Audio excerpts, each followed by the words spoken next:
Hello, everybody. Welcome to Tales from the Forgotten Troupe on Saturday now. Now, more Troupe on Saturdays. How do those commercials go? I don't know.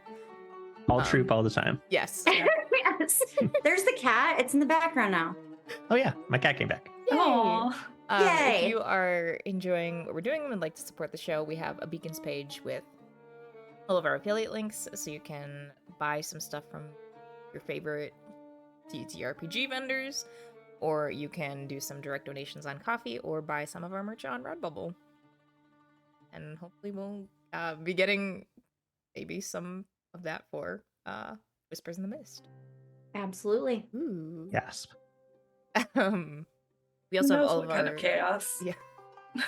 We also have all of our social media links on there, so you can keep up with updates about the show, or grab a link to our Discord, where there's even more chaos all the time. If the streams aren't enough, you can have super ultra condensed chaos there. If you're watching the VOD on YouTube, you can watch us live for Whispers in the Mist on Saturdays, and then we have Jukebox Justice on Sundays, and sometimes other stuff at other times. It's never clear when those are going to happen, so we like to keep you on your toes. I think I'm pretty sure that's all the regular announcements I have. So, Darren, I can let you take it away if you would like me to read off the random icebreaker that our icebreaker generator suggested today. Hey, if it's good, let me know what it is. I could roll for another one. The first one that popped up was, what are you grateful for today and why? So this is a more wholesome one. Gotcha. Yeah, we need something less wholesome for a horror campaign. I can make it not wholesome if you want. I'm thankful for sharp and pointy things that I can put in people's eyeballs. Perfect. That's fair. Nah, we're all good. We can basically just jump in here. I also like doing the icebreakers from the character's perspective, which I think is what we were planning. But since we don't know our characters did yet, you think I was doing it from? Yeah, I just assumed that was Jenna. But you think we're here to play TTRPGs? This is our therapy hour. Oh yes, of course. Well, I am I'm Darren. I'm going to be your therapist this afternoon. And no, your GM is not your therapist. This is correct. I'm fine. Anyway, Unless they are a licensed clinical professional acting in that role, and you're paying them money. Amen. Yes. Hallelujah. But yeah, I'm Darren. I'm going to be your GM for Whispers in the Mist, episode 1. I wanted to actually let's introduce everyone real quick. Let's do something inconsequential. When I get to say your character's name and what their favorite color is, and then we'll cut there because I'd like to introduce your characters in session. So of course we have the lovely Jenna. Hey everybody, I'm Jenna, and I will be playing Ava. And Ava's favorite color is red. Perfect. We've got Charlie. Hello, I'm Charlie. I'm not GMing today. Shocking. And I will be playing Garon Collins, whose favorite color is green. Shocking. Shocking. And of course we've got Tess. Hi, I'm Tess. I'm playing Ruby Nedved today, and Ruby will tell you her favorite color is pink. Nice. Love I'm it. sure everyone believes it. Of course they do. It's Ruby. Exactly. She's got that likable. wide-eyed innocent look. All right, so real quick, since this is the first episode, just to go through a couple of quick things. So this is the Old Gods of Appalachia setting that we're using. It's awesome, love it. Basically, it's an alternate world version of the Appalachian mountain. Appalachian or Appalachian? I just realized I don't know which one. Appalachian? Yeah, that's what I thought. That's what I've been saying, and I'm glad I'm correct. So Appalachian Mountains in the United States, and it's this alternate world where all of the like cryptids and monsters from folklore actually exist in the world and move about, and yes, scary times afoot. it uses the cipher system if you're following along with the rules. You really don't need to know too much about it. I'll bring stuff up if we need to about the rules as we're playing, but we're here for the story, and the rules will follow along as we go. Great. So I guess we should dive right in. We all good? Yep. Feeling good? All right, let's do it. So we find our trio in the city of Boone, North Carolina. It's maybe the largest town that many of you have been to, at least Garon, even probably not. But it's this large hub town where two different rail lines intersect. So all the trains will pass through here at some point. We've got the East Tennessee and Western North Carolina Railroad. That's a mouthful. All the people in the area just call it the Tweetsee because of the tweet noise of its whistle. Every time it passes through, you just hear a loud tweet, tweet, and everyone calls it Tweetsee. And then, of course, we've got the Barrow and Lock rail line, which is Barrow and Lock is basically the largest company in the Appalachian region. They do mining, they do lumber, they basically do a little bit of everything. They've set up company towns all through the mountains, and their rail line dominates the entire region. So they're that's the name you're going to see the most as we move through this world, Barrow and Lock. But yeah, so we're in Boone. It's a quite dense town, almost city, the largest area that you'll find in quite a distance. But all of its residents are all packed into this small area. So you have those cobble streets. All the buildings are right next to each other, very few alleyways, as everyone's kind of condensed all of their living units next to each other. And every time a new building comes in, it's just filling the space. They rarely go out further. They just keep building inward. And we find our trio on the street mid-performance because, of course, they're a performing troupe, this trio. And we are going to be going basically act to act as you each perform your specialty. Who do you guys think would be going first as you're gathering the crowds and getting people to start watching your show? Oh, I'm totally the one who's gathering people and talking up the show and everything else and adding commentary and just grabbing people in and trying to generate hype. Perfect. Love it, love it, love it. Does Ruby have an act of her own, or is it just I think Ruby's more of just the hype man and just kind of trying to get everyone to pay attention and Ruby's our manager. Yes, Ruby is the manager. We let Ruby be our ringleader for some reason, and we're not sure why, but it's fine. Because I'm not a good choice. Fine.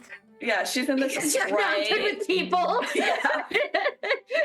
She's in if you could go ahead and describe coat and it's massive on her. She's on her little frame.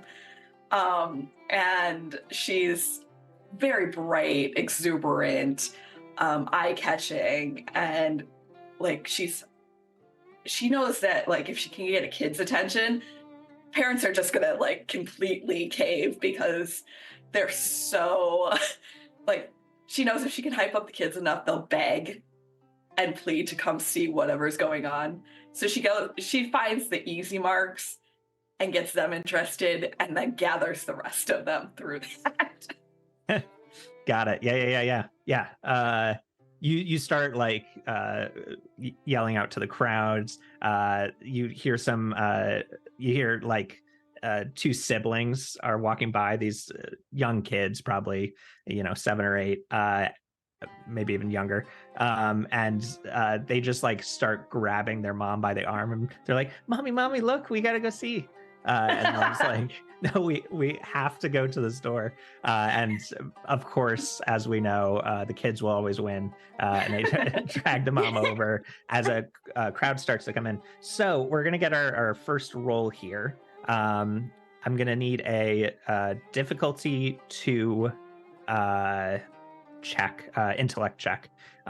to as you like are trying to gather in the crowds. So if you have any skills or anything that you think would aid towards this, let me know. I am trained in persuasion. Perfect. Great. so that's going to ease your roll from a difficulty 2 to a difficulty 1, which isn't that bad. So honestly, rolling your d20, all you got to hit is a 3 or higher. So don't roll a 1 or a 2 and you're fine. That is actually a 3, so... Oh my god. Okay. These decks do not like me. But hey, technically you succeeded. And that's what's important here.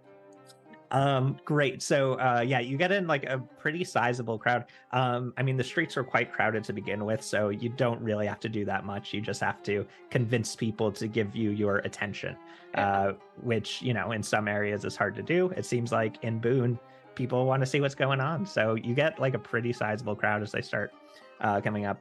And as they do, we're actually going to do a little flashback to learn a little bit more about Ruby. Oh, no. This is fine. This is fine. So, Ruby, we're back at your hometown, the middle of the night. You've made the decision, finally, to get out of there. Things have not been going well back home. Do you want to give us a little bit of any small details about your like family life? Any details that you'd like to reveal here that you're not keeping to yourself? Well, I mean, Dad is head of a cult, and Mom's not. It is kind of just resigned to the fact that she's part of a cult, so doesn't really do much. And Ruby doesn't necessarily believe in the cult and is kind of tired of being used as a tool to manipulate other people. So she's not really getting the answers to her life questions that she's been wanting. So this has been steadily building to this point. And it's just that she's tired of not knowing the world and wants to get out. Yeah. So. Yeah, it's basically a little cult town, or as I'm gonna call it, called Sanctuary. This religion that's been popping up. The people have kind of been calling it the Good Mother Ministries, because it's the followers of the Good Mother, as they've been calling her. And yeah, you've been, as the daughter of like the head of this cult, although they wouldn't call themselves a cult, of course, but we know better. You are kind of held to this expectation of like, oh, you're gonna be the next leader, you're the chosen one, all these like high expectations of you to be like the great leader to follow your father. And as you've been asking questions, as you've been seeing the more inner workings of how this cult works, you've kind of realized that this is not a great place to be at. So you're packing your things, you're grabbing what you can in the middle of the night, you're going to sneak out. Is there anything specifically that what your first thoughts of what you might be grabbing would be? I think from what we discussed, I definitely grab like a little trap, like for hunting and everything, and some stuff in order to continue cooking. Perfect. Are there any like heirlooms or anything that you grab, or like pictures, or are you kind of thinking of leaving all that behind? I don't want anything that'll trace me back to this right now. Oh, good call. It's not really something I want to carry on me. Yeah, there's this little picture of your family, of you, your two parents. Did you have any siblings? No, only child. So you and your parents, this little framed photo that sits next to your bed, and you just leave that behind. Yeah. Maybe, I'm guessing, because I do have did I get my, can I say my simple accessory was like maybe some jewelry or something I can potentially pawn off later? Sure. Yeah, absolutely. Yeah, I like that idea of being like, this fancy piece of jewelry, maybe you were gifted or something, and your thought is, I need some money, so let me grab this to sell. Yeah. I mean, yeah, there's probably a fair amount of clothing which leans on the fancier side because of who her family is, but that she just ends up packing.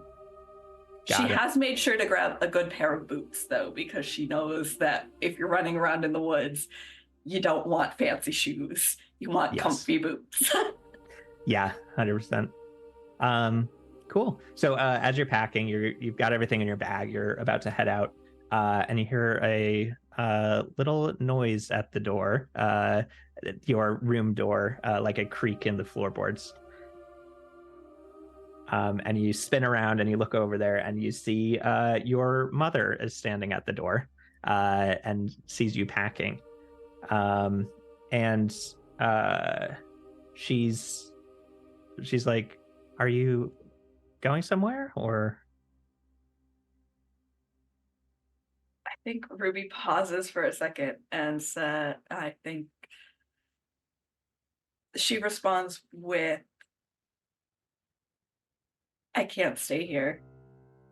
I know what Dad wants me to be. I don't really know what you want me to be, but I have questions and you guys don't have answers. Sanctuary doesn't have answers." she like pauses. She's a woman of few words, so she doesn't immediately answer, but you can see her kind of processing things in her brain. She actually, let's do this. Let's grab another roll from you. This is not a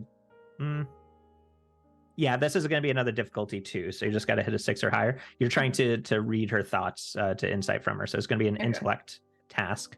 And then of course let me know if you have anything that might help you out in this. I'm looking to see if I have. Does this count as identifying something that could err or assessing danger? No, not in this case. Yeah. I was like, is my mom a threat in this moment? Yeah. So difficulty 2, rolling a 6 or higher. Okay. 14. 14? Fantastic. You've been noticing this from her for a little while. She has been like clocking and understanding your like feelings of needing to go, essentially. Call it mother's intuition, whatever you'd like. She knows that this has been coming. It's almost like when you say those words, like, "I have to go," she is like processing it as like, "Oh, it's finally here." She's leaving. So the only thing she says, she looks at you and she says, "Well, if your mind is set, I know I can't stop you. You've always been stubborn like that. But I want to make sure you're safe. Can you give me 30 seconds before you leave?" And she turns around and she walks before you answer, just to have you wait there. And you just wait for a moment, unless you want to sneak out before she gets back. I think if it had been my dad, I'd have bolted by now. But seeing as it's my mom, I think I'm going to give her the benefit of the doubt. And Yeah, that she's not like going to get your dad or something. Yeah. Yeah, give her the benefit. Yeah, so she leaves and she comes back pretty quickly, just within that 30 seconds, like she said. And she's got this small ornate box. It's got like this polished wood. There's even like a gold inlay in it. And she opens it up in front of you, and you see inside is actually a small Derringer pistol. It's like the smallest pistol that you can get. It's got 2 little barrels that can fit tiny little bullets in it, designed to fit in like a purse or in an ankle holster, something along those lines. And she shows you the box and she hands it over and she's like, "I just want to make sure you're safe. This has been mine for a while, but I haven't needed it here in town, so it's all yours." I think I'll respond with, "Thank you. I'll keep it close. But stay safe yourself. Not all threats can be fought off with a pistol." Yeah. Well, I hope you use your own advice as well when you're out there. There's a lot there's a lot of evil people out there, as we know from the teachings of the Good Mother. So I just stay safe. Don't trust anyone. I feel like this has now turned into culty rhetoric, and Ruby's just nodding along at this point. Yeah. yeah, I get that. Yeah. Well, so she finishes up, and she's like, okay, now go before your father finds out. Yeah. And I think like most of her stuff is like pretty much at the window, so she just kind of checks it all out and like jumps out herself. Yeah, bag full of stuff, chuck it out. Yeah. You've got this pistol that you've been gifted. Yes. It's also pretty, like, it's a nice looking pistol as well. It's almost as ornate as the box itself that it came in. And also looks like it's never been used. So it's something that you're hoping you also won't have to use, but who knows? Yeah. You don't honestly, you don't know too much about the world out there, but you're about to find out, I suppose. Yeah. We're just running headlong into it. So perfect. So as you disappear into the woods away from the town of Sanctuary, we come back to the present. You've introduced the group, a crowd is coming around you, you're in your element, and you introduce the first act between Garan and Ava. Who's going up first, and who's going to be the big finale, I suppose? Garon is neither big nor finale-ish, so I also don't know if he'd really constitute as an act, but he could do something where he goes up and will be like, "I'll tell your fortune, read your palm, look into my crystal ball," and could probably pull audience volunteers that way if no one is. I feel like Ruby might be helping out with like smoke and mirrors and stuff in the background too, to like give extra oomph to everything. Yeah, I didn't have being the prepare, assistant, but I imagine like Garon has this probably little garish shawl. It's not something he would wear normally. It's definitely for the show, but this very like brightly colored, flashily patterned shawl that he wraps himself in and probably gets another like scarf and tries to do something akin to a turban on his head. It does not look great. And he steps out and is like, "Behold, I am the great Garon. Let me speak to the spirits of the forest and reveal the future ahead of you." I love it. Can you describe Garon physically a little bit? Yeah. Like what else is he wearing and stuff? Yeah, he's average height, probably like 5'8", 5'8", 5'9", wearing trousers, a simple plain collared shirt, maybe a wool waistcoat, just very simple, not fancy at all. Has kind of shorter black hair, maybe a little scruff, is not physically not very intimidating, kind of, lanky, little skinny. Perfect. Yeah. Irish, wouldn't be able to really tell this from his features, but he is Irish American. Got it. Cool. Yeah, sounds good. So yeah, you start performing your little act. You like gather around the crystal ball. You try and get a volunteer. Maybe Ruby helps out with that. But as you're performing this act, once again, we're going to do a little flashback into Garen's past. So, Garon, we're picking up with you. You're similarly to Ruby. You are leaving home and you're heading out into the woods. You've actually already been traveling most of your first day. Can you give us a little bit of insight into what Garen's thinking right now, like as far as this is the first day away, kind of where their heads at as to why they're leaving, as much information as you would have shared with the rest of the group with Ruby and Ava? So think this first day especially is a big step for him since he has been at home for,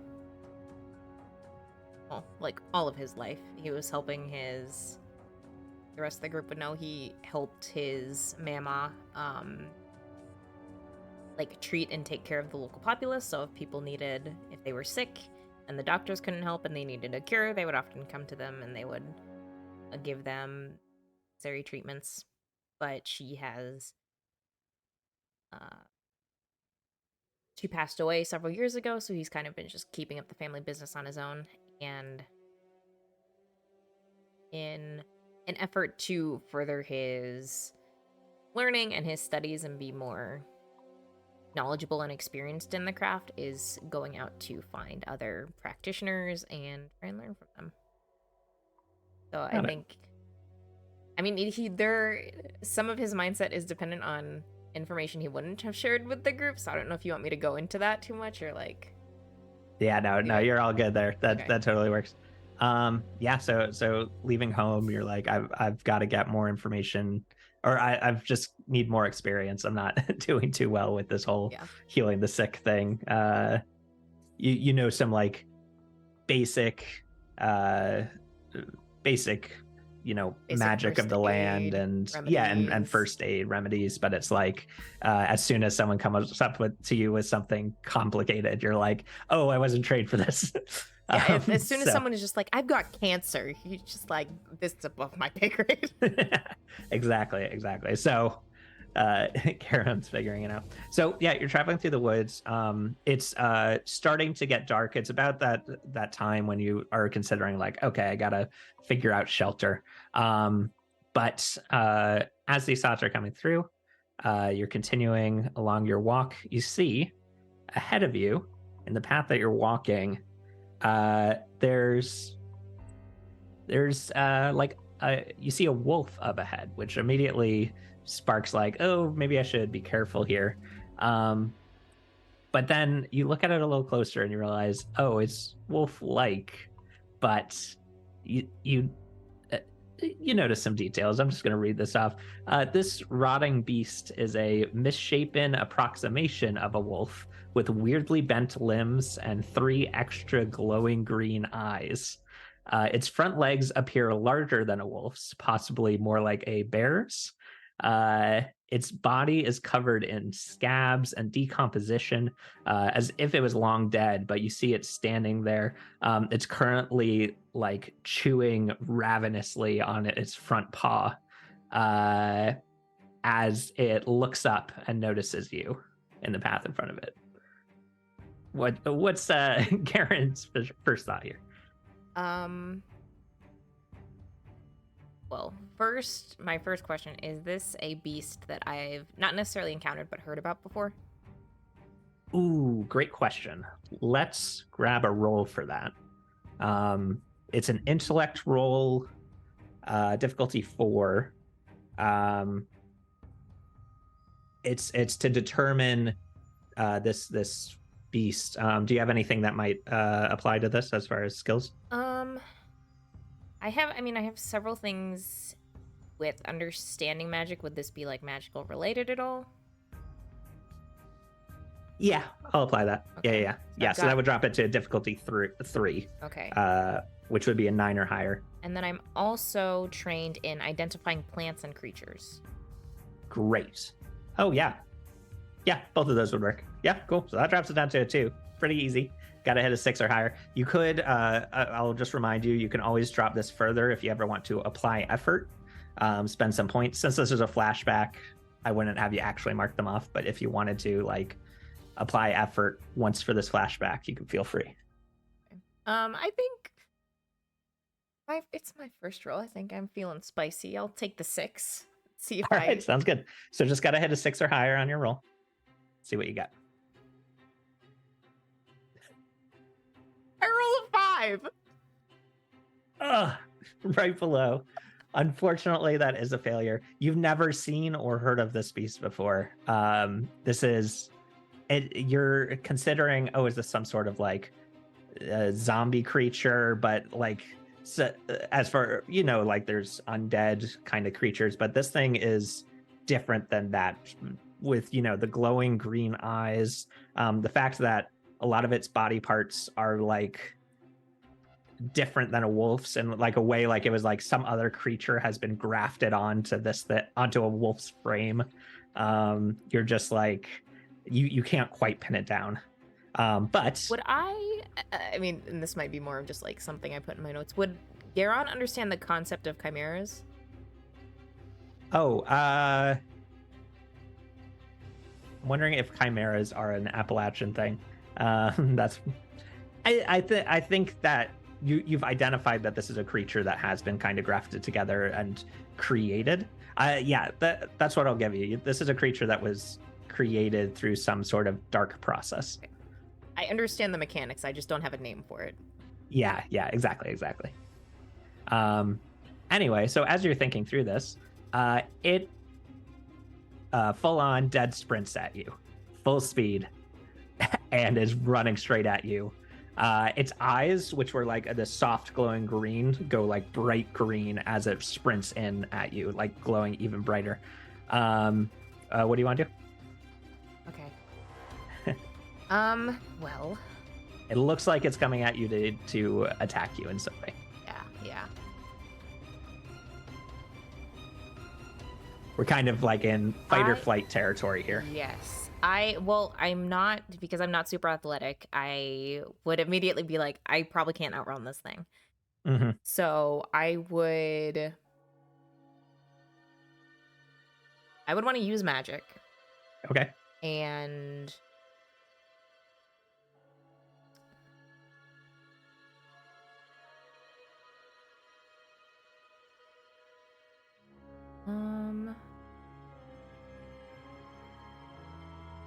yeah, what kind of magical abilities you got?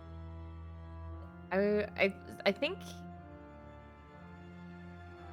let me know if this is too advanced for hedge magic, because I know hedge magic is pretty simplistic. I don't want to make myself invisible. Like, I don't want to turn invisible, but I want to create an illusion so it looks like I've disappeared to the wolf. Got it. Like, anyone else looking at the situation would see me, but this wolf wouldn't. This wolf creature. Right. Let me look at hedge magic real quick. And then I will let you know. Yeah, because my guess is that would be too advanced. Yeah, but let's see. You can perform small tricks, temporarily change the color or basic appearance of a small object, cause small objects to float through the air, clean a small area, mend a broken object, repair but not create food, and so on. You can't use it to harm another creature or object. Let's go ahead and say this. You want to use this hedge magic, but you're using it in a way that it's not designed for. So all that means is that you're going to make another roll for me. Okay. It won't automatically go off. This would be challenging, which would be like a difficulty 5. Let me think. But I think I'm gonna hinder it as well, just because this is still like you're still a beginner in a way with magic. So I'm just gonna hinder it, which means that I'm gonna increase the difficulty by 1 more. So unfortunately, we're at a difficulty 6, which would mean you have to roll an 18 or higher.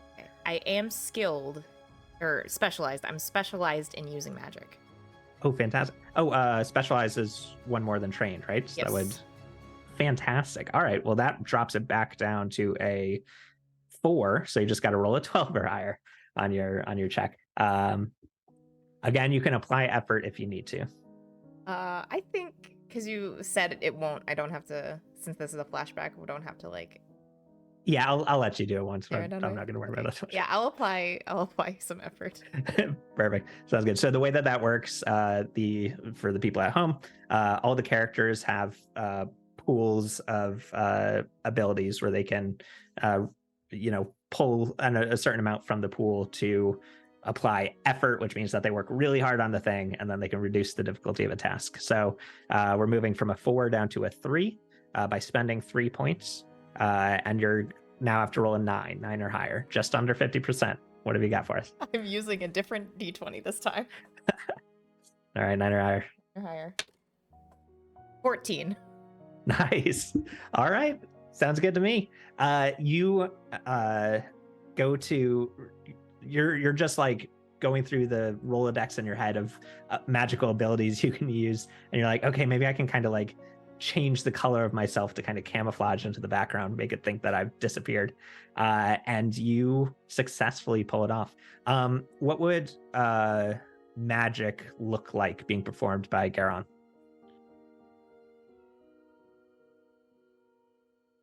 I think he definitely speaks in a language that people wouldn't, unless they're trained in it, wouldn't understand. Mm-hmm. And probably has maybe some coal ash or like some little like form of component that he uses for this, and I think it produces a soft forest green glow as well. Mm-hmm. Cool. And it's maybe even too like there's just a little bit of an unnatural breeze that comes through. It feels very much like he's not necessarily bending the elements to his will, but interacting with them. Got it. Guiding them. Or being guided by them. Got it. Fade out of existence. Yeah. I love it. Cool. So yeah, you think through this, you're thinking through the memories of exactly how to perform it. You move your hands in a specific way. You probably have like an object or some sort of focus, maybe a piece of bark from a specific tree or something along those lines. Actually, I like the idea of a little, I forget the term for it, but a little jar on a chain around his neck that has like little, maybe a bird bone and some pieces of moss and other dirt. Perfect. Yeah. Cool. So yeah, you use this to use this focus. You use these words. You motion in a specific way, and you vanish. And this creature, which was sprinting through the woods, breaking through small trees and foliage, it goes to roar at you, but whatever would be left of its vocal cords aren't there, and it just out of its mouth as it sprints at you and then grinds to a halt as you disappear and starts looking around for you. It starts sniffing the air. The noise of it sniffing sounds like it's sick maybe, but like long past, and it's trying to find you through smell, through hearing, as you are now here with it barely feet away, trying to find you, holding your breath. I'm gonna have it try and find you. Oh, great. So its perception is a difficulty 5, so you're gonna be making a stealth roll essentially for me. This is you can use any of your pools, speed, might, or intellect, so it doesn't necessarily matter, but you're essentially being stealthy.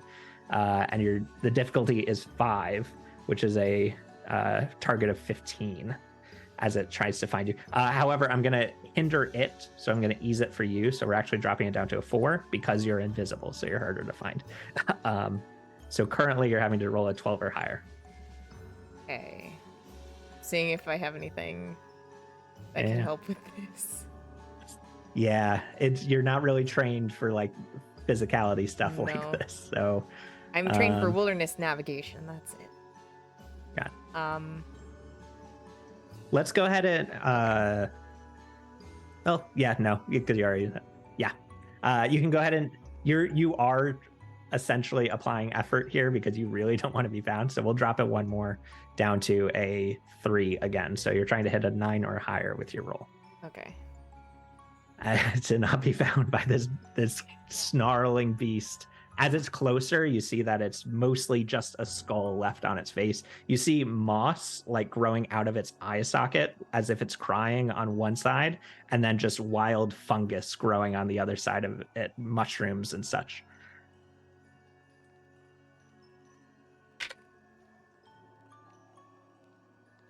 What do we get? All right. Oh boy. Okay.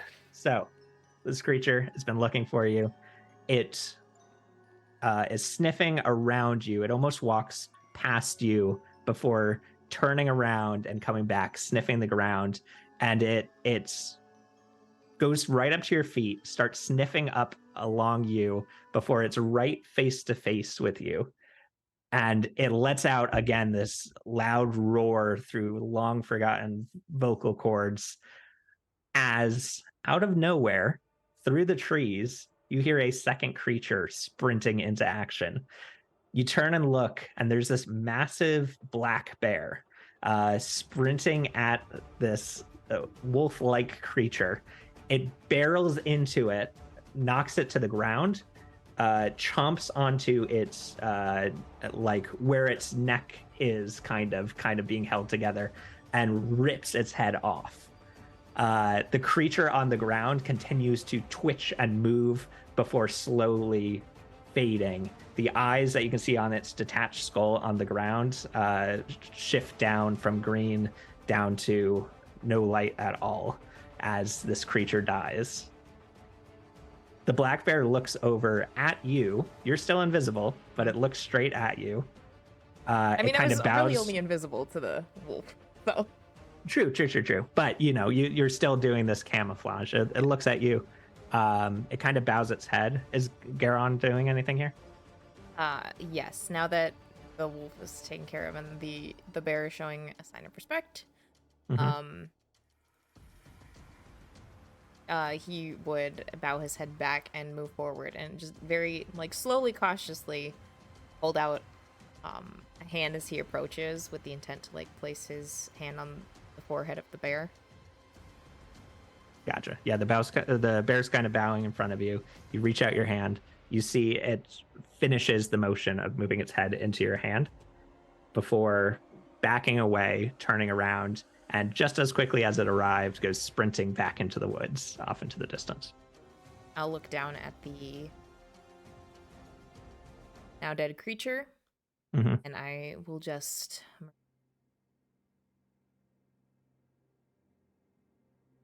From the green earth we rise, to the green earth we return. You give these final rites and speak this to the creature. You do see that already it's almost like the earth is reclaiming this creature in a way. You see the grass that was on the ground in the area, little bits of foliage are kind of moving towards and starting to overgrow this wolf-like beast, and it's slowly, well, I say slowly, it's much quicker than it should be, beginning to decompose further. And yeah, there you go. So as you see this, I would say you probably continue on your path unless you'd like to do anything else here in this flashback. I think I would just wait, watch it decompose and wait until it's truly the gone. process is finished, it's truly gone, and then I will continue on through the woods. Perfect. Sounds good. So as you continue on, we come back to the present. As you are performing a magic show, you've got your crystal ball out. Ruby's helped you get a volunteer from the audience to read their fortune. As you're performing this act, I would love to get our performance roll from you. It's going to be intellect, but you can add whatever you want to add to this. You let me know. All we got to do, these guys are already buttered up from Ruby, so you just have a difficulty of 2 right now to hit. Okay. Okay. So Also, is Garon performing actual true magic, or is this more like party tricks? This is more kind of like the fortune teller sideshow gig where it's palm readings and crystal ball fortune tellings. But which I don't think is something that oh no. I don't think it's something that he always, at least for these performances, doesn't always use magic for. So he's probably just kind of in a way telling them what they want to hear. Yeah. Maybe you've even been. Go ahead. Can I buff this by using powerful rhetoric and promoting Garen as one of my friends? Yes, absolutely. Can you tell me a little bit about that ability real quick? Powerful rhetoric. After engaging a creature in conversation for at least a minute, you can attempt to influence how the creature is perceived, promoting it as a friend, dismissing it as a fool, or denouncing it as a foe. Your words are so well chosen that even you and it are affected because your conviction and its doubt are paramount.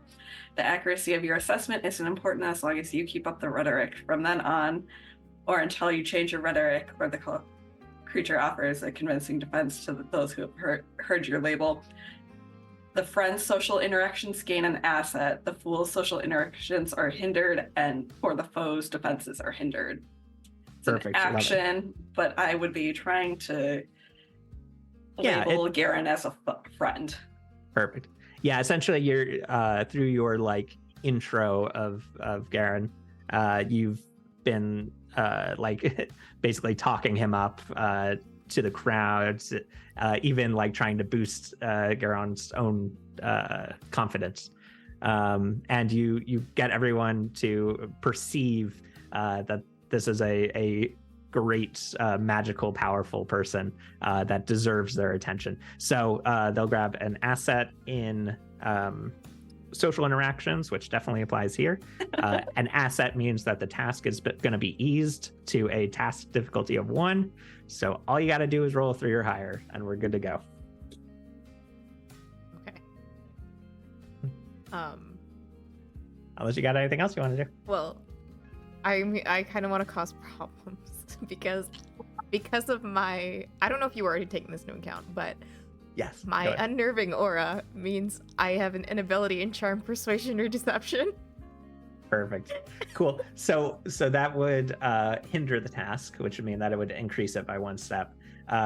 So that brings it back up to a 2. So you got to roll a 6 or higher. But great, Ruby, you canceled out that. so it's a little bit better. But I was like, I'm not using magic. That means I'm trying to deceive people. Oh no. No, this is perfect. So this is 6 perfect. or higher. 6 or higher. Oh, thank God. That's an 11. Nice. Phew. All right. And you know, so let me just to clue in the audience. These guys have been traveling on the road from like village to village for a while, these little settlements. So they've started building up this act that they do. And this has not always been successful when we get to the Garon part. And that's why you don't go last. we let Ava take care of that. But you finish, you do your act. You do it as well as you can. The people actually buy into it, though. You're doing a good job at kind of selling this this magical ability you have. You read someone's fortune, tell them that they're gonna. What would this? Let's see. The audience member that you grab is this younger woman, probably like 19. She's got like long red hair and is wearing like a nice sundress. What do you say to this person as their fortune? So I would probably grab her. I would have a better understanding of the conventions of the 1920s. So if I'm wrong about this, feel free to correct me. Okay. I'm always going to say this is an alternate version of the world, so any mistakes we make. In the palm reading, I would go for the left hand because that's traditionally the hand where people would have wedding or engagement rings. And so I would check to see, first of all, if she had a ring on. Got it. She does not. So you check that, and she specifically doesn't.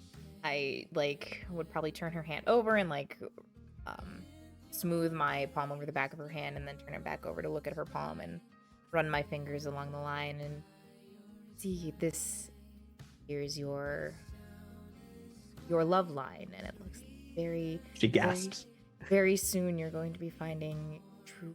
Within the next year you'll have a wonderful marriage filled with bliss and romance. Perfect. You see that she's like tearing up, like this is exactly what she wanted to hear. You see that she came with her mother as well, and her mother is like, oh my God, off in the distance. Great. Yep.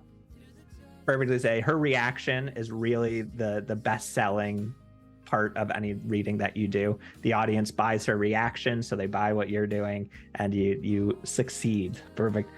So I've been marking your successes with these so that I can see how much money you guys make in tips. So 2 successes is good so far. And yeah, anything else you want to do to wrap up your act here?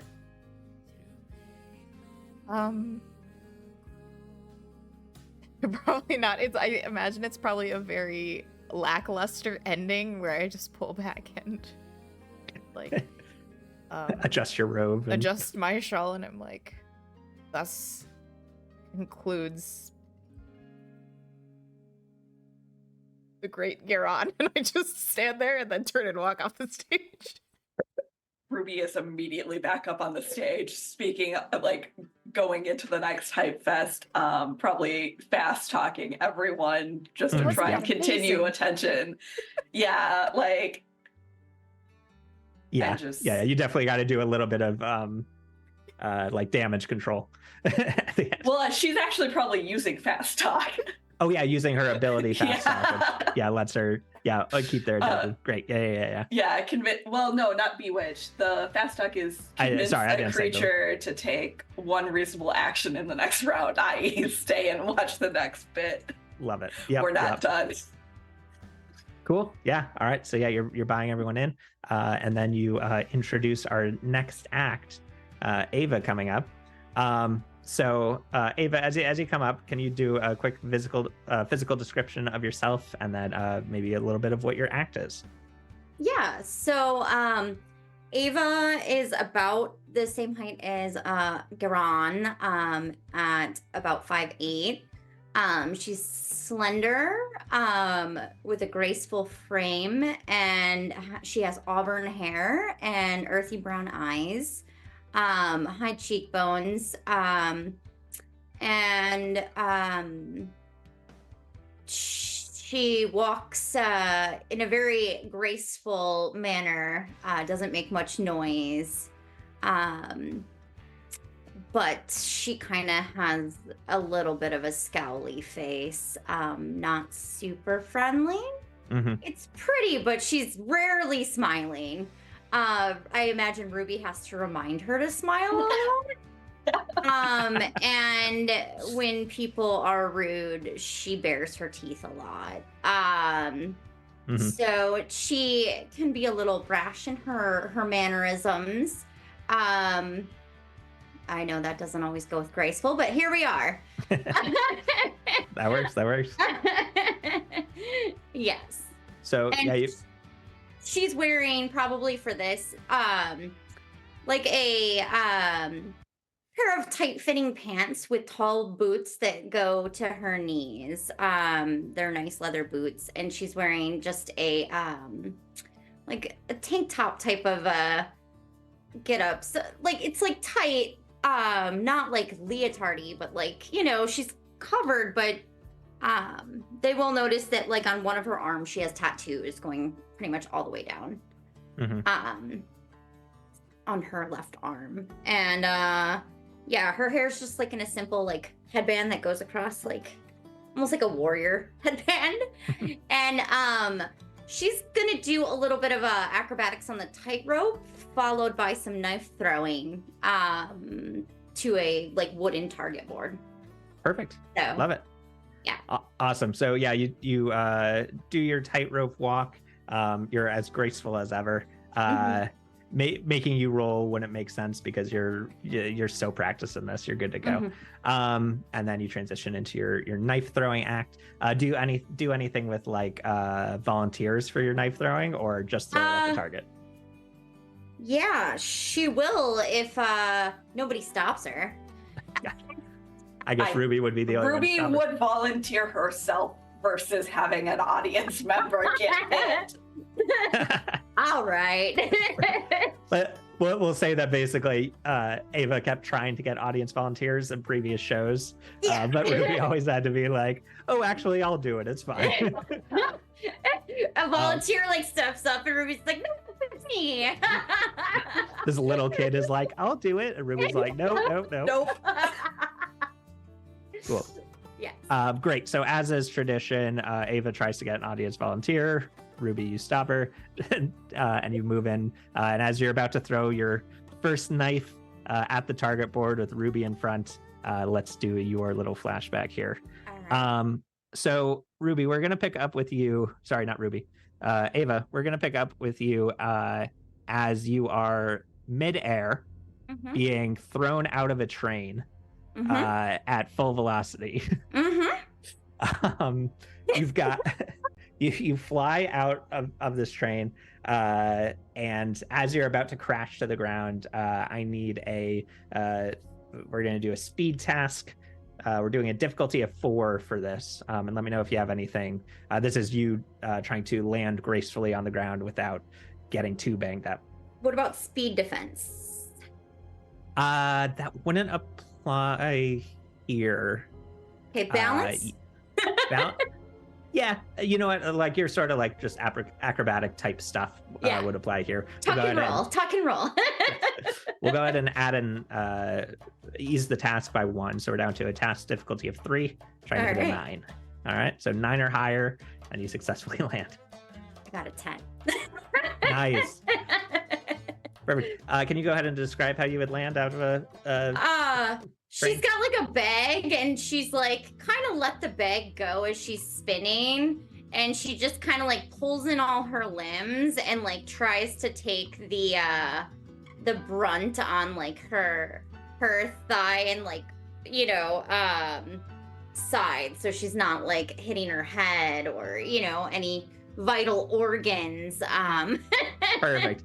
You've fallen plenty of times. You know the drill. Yep.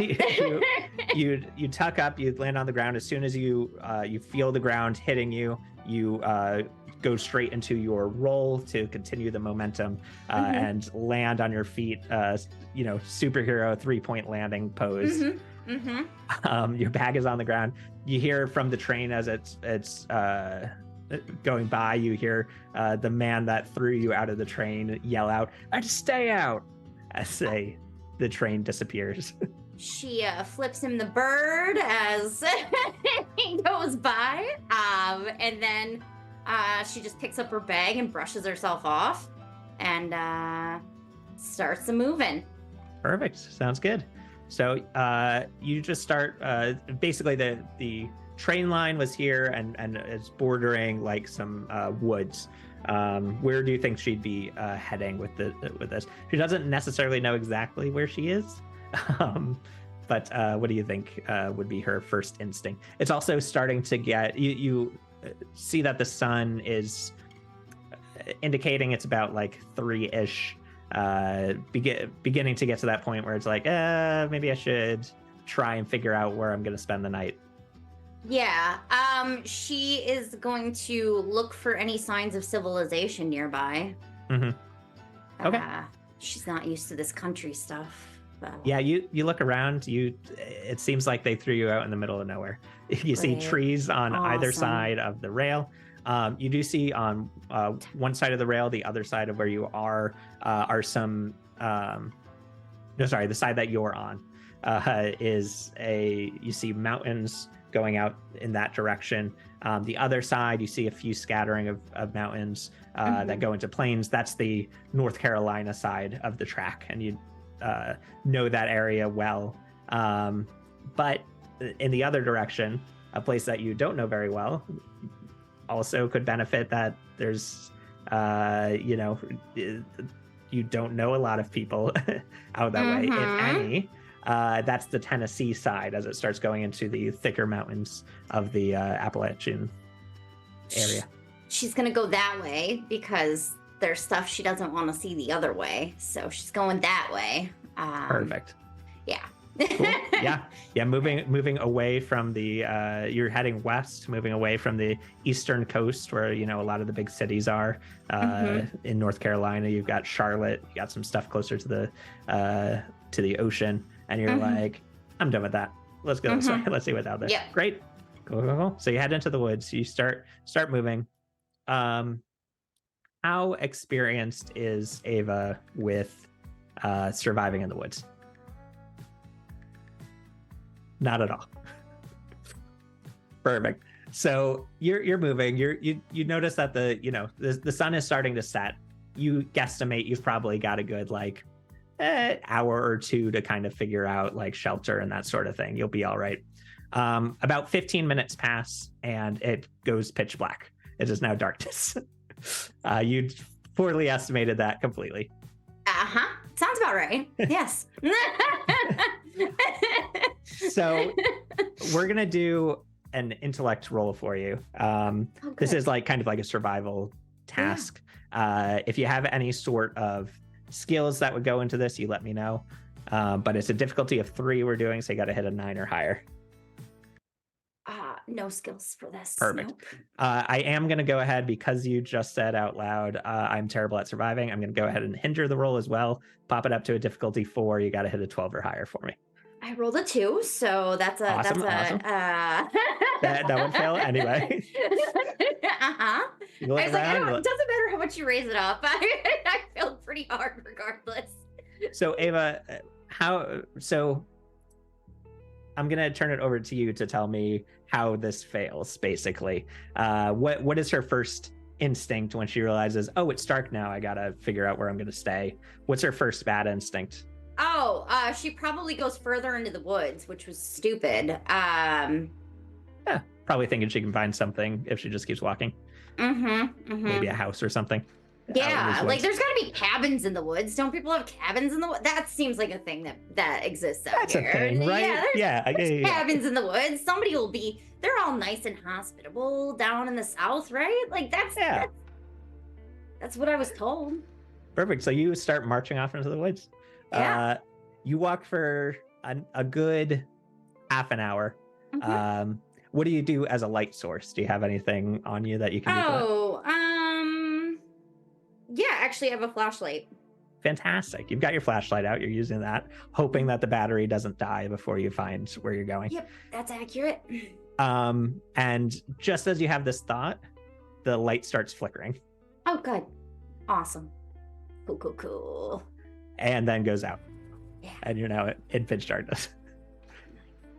Rich people then chained to their battery. It's just like some muttering and cursing.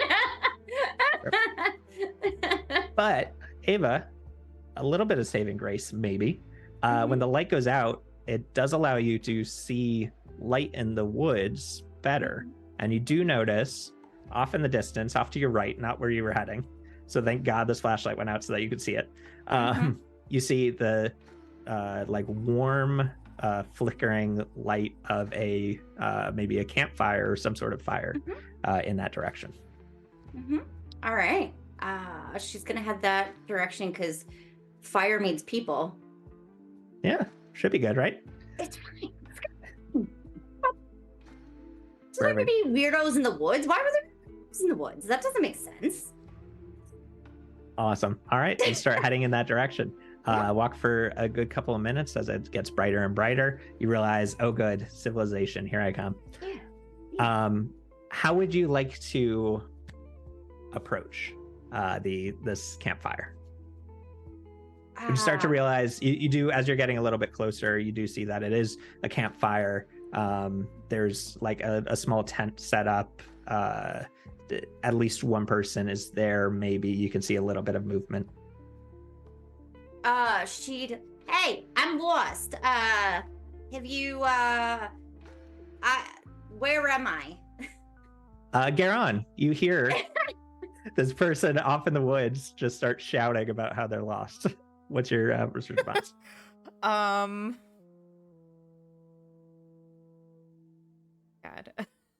I think, well, my first thought is first gut instinct is are there creatures that could pretend to be humans to draw unsuspecting travelers in? I won't even make you roll for it. Yes, there are. Okay. Yeah. All right. Ava's got it. Yeah, it's like, because you've got this campfire right next to you, it's very hard to see into like the darker area of the woods. So wherever Ava is coming from, you cannot see that far because it's dark, unless you have a way to see over there. I imagine I wouldn't like. I'd imagine at this point, since it is late and I have a campfire, I'm probably making food, and like my pack and everything is next to me, so I'm not going to like pick up my bow yet, but I would just make sure it's within arm's reach, and I'd look over in the direction of the voice and say, "A bit late to be wandering around the forest on your own." Yeah, well, I had to make an early exit off my train, so. Didn't have any hiking supplies?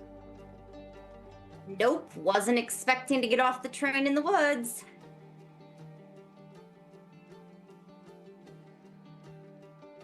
You don't sound like you're from around here. Nah. From the New England area. It's pretty far. Yep.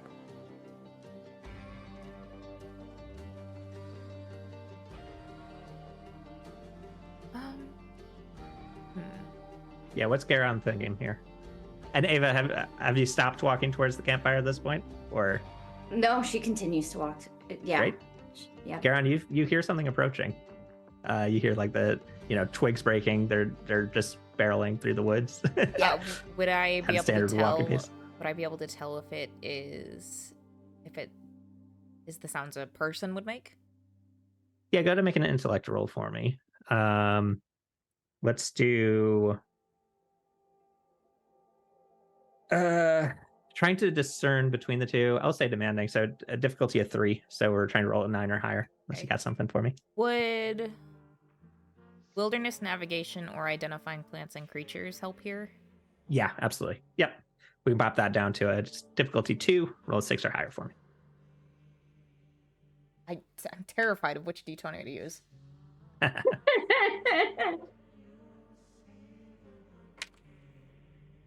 That's a 15. Got it. They're walking with a sort of confidence and general rhythm that lets you know that this is someone who that this is a person rather than a creature trying to imitate. You know what I mean? Yeah. It's just general swagger coming at you. Mhm. So from everything you've seen so far, it doesn't seem like an imitation of a person. It seems like a person itself. Their answers to your questions, the way that they've talked, Been pretty has- specific. yeah, Mhm. yeah. So far so good. I would stand from where I'm sitting and pick up my bow, but I don't draw it. It's just at my side. And I'm just standing there very relaxed, facing the direction in which you're coming from, Ava. Mhm. And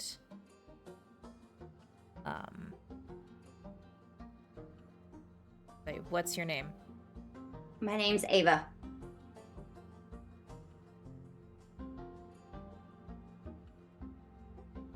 Why were you coming through on the train? To travel away from New England?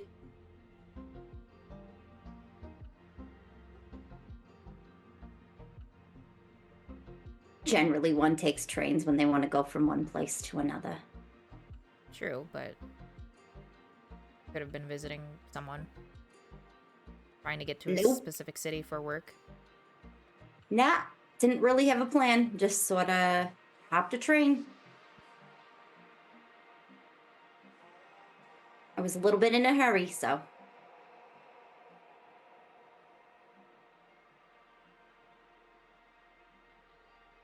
Can be dangerous to run headlong into the woods without a plan. Yeah, can take care of myself. I sort of imagine that there's just this unnatural just pulse and rhythm to the forest that someone who's not attuned to it wouldn't feel. And Aaron just like feels that pass through and is like, yeah, sure. Yep, right Uh-huh. over Ava's head. She does not notice a thing. She is completely oblivious to any type of supernaturally stuff. That doesn't exist. I mean, it exists somewhere, but I don't know. Imagine at this point you probably get to the edge of the campsite where you're just now stepping into the light. Mm-hmm. Garon just down. She's got some leaves in her hair. Her hair is kind of messy from taking a tumble out of a train. Probably like some dirt smears all over. The clothes actually look decently nice. Well-made clothes. You know, and practical, but well-made. So probably somebody wealthier. Or more, not expensive, but like, nice enough. You have enough money to invest in good clothes. Yes. When, go here.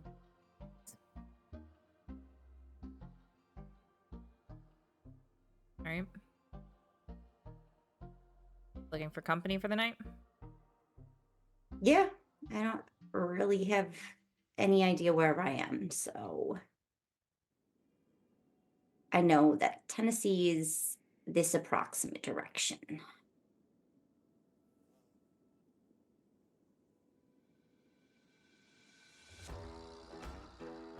Yeah.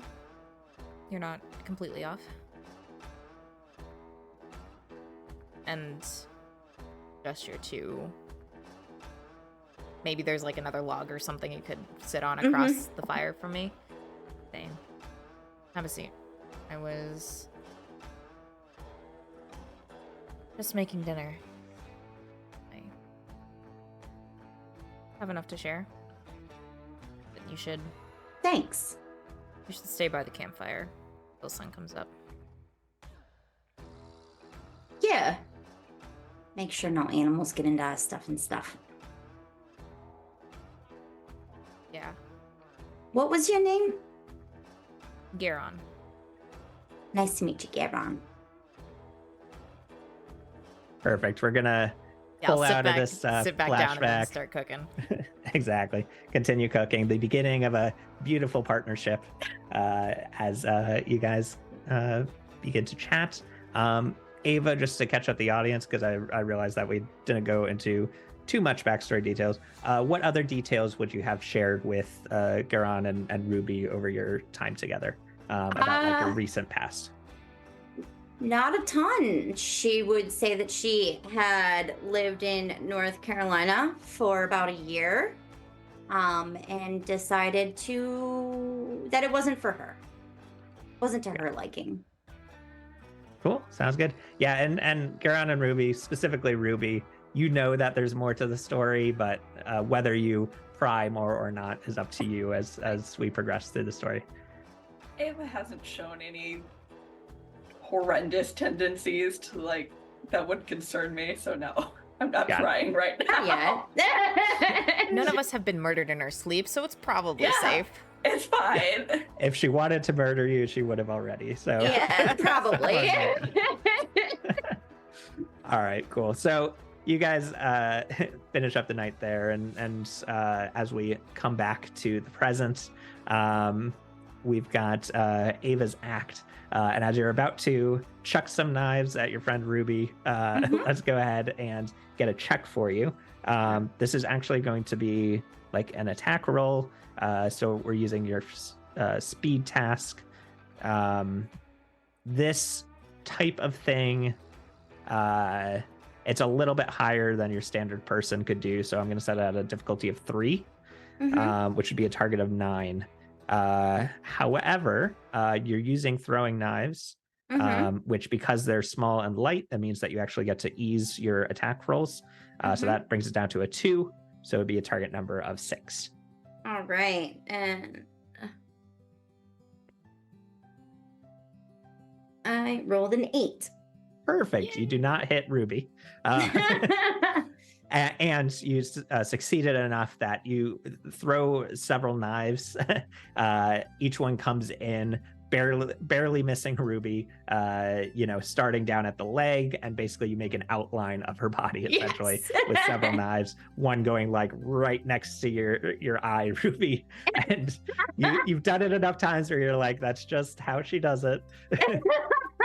As long as I don't make a fuss, everything will be fine. As long as I don't move one muscle while she's doing this, we'll be fine. I imagine because that even though they've done this so many times, Garon is still off to the side, just not outwardly emoting a lot, but is just how you could, Ava and Ruby could probably tell there's a tenseness to his posture where he's just like waiting for someone to get hurt, where he has to step in. Is this the sort of thing where Garon would be staring intently or avoiding looking at it?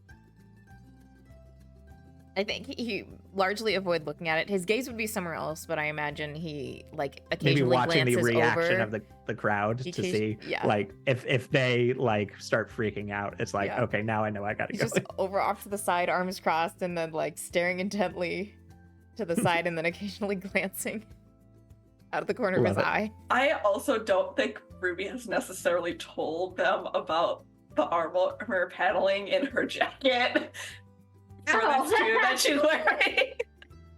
Nice.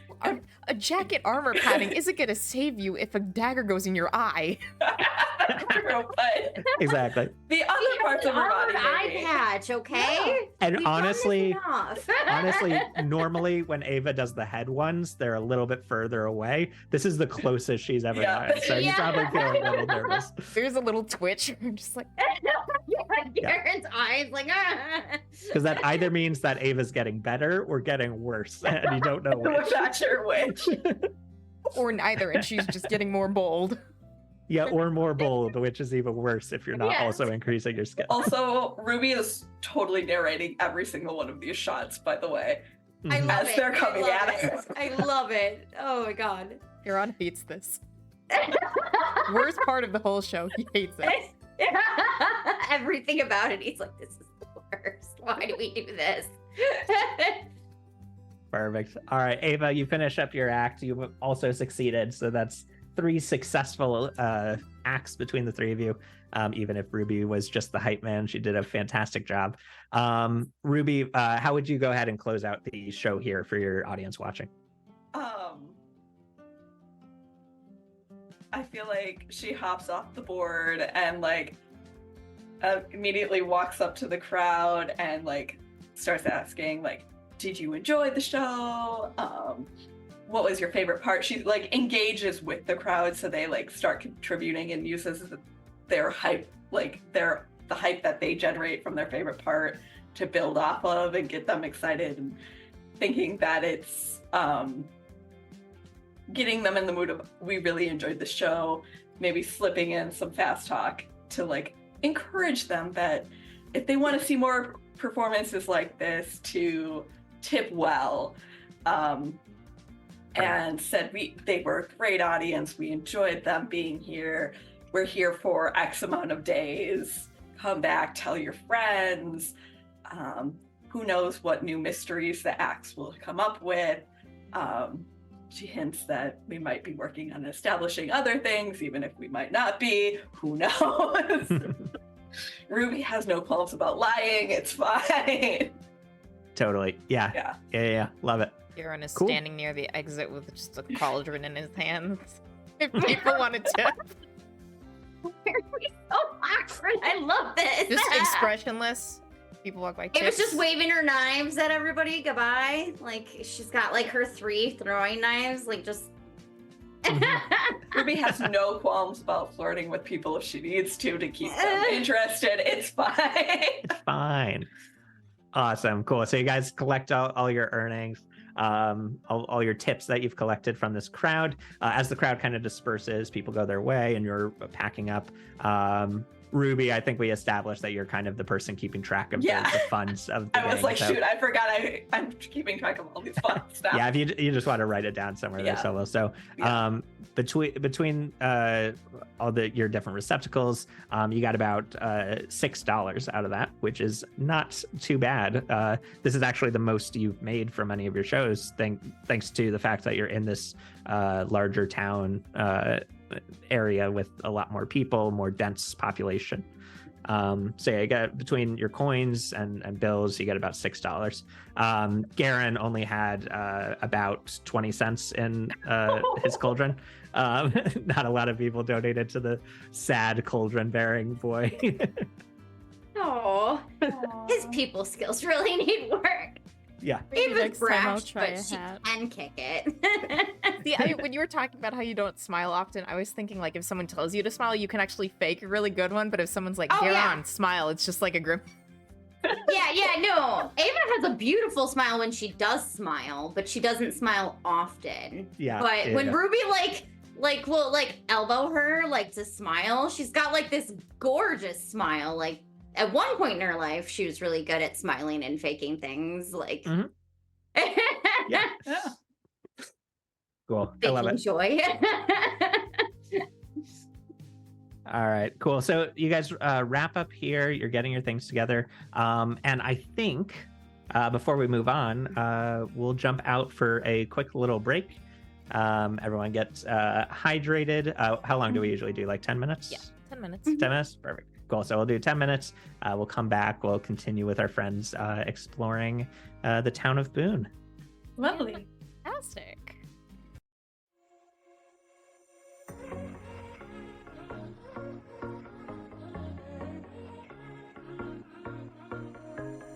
Hey, this might come out as total madness, but just wait.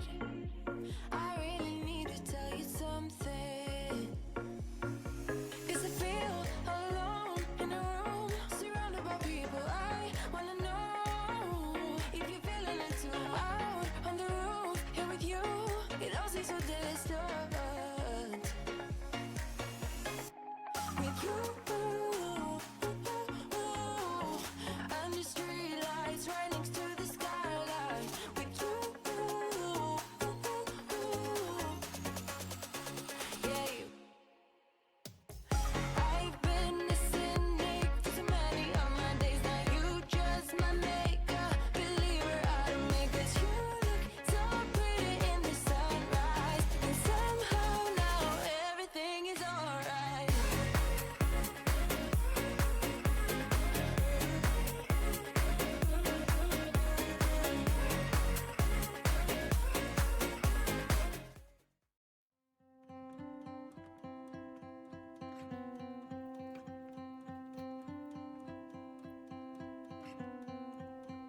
I'm looking at you. I'm trying to get your attention. Can I come close? I don't know how to play this. Our hands touch once or twice, feeling kind of hypnotized. I'm looking at you and I feel the tension. You know, this could be like heaven. I am right here, doing my best to make you feel like I do. And just for a second, you're looking at me, making me feel like maybe you want this too. Give me your attention.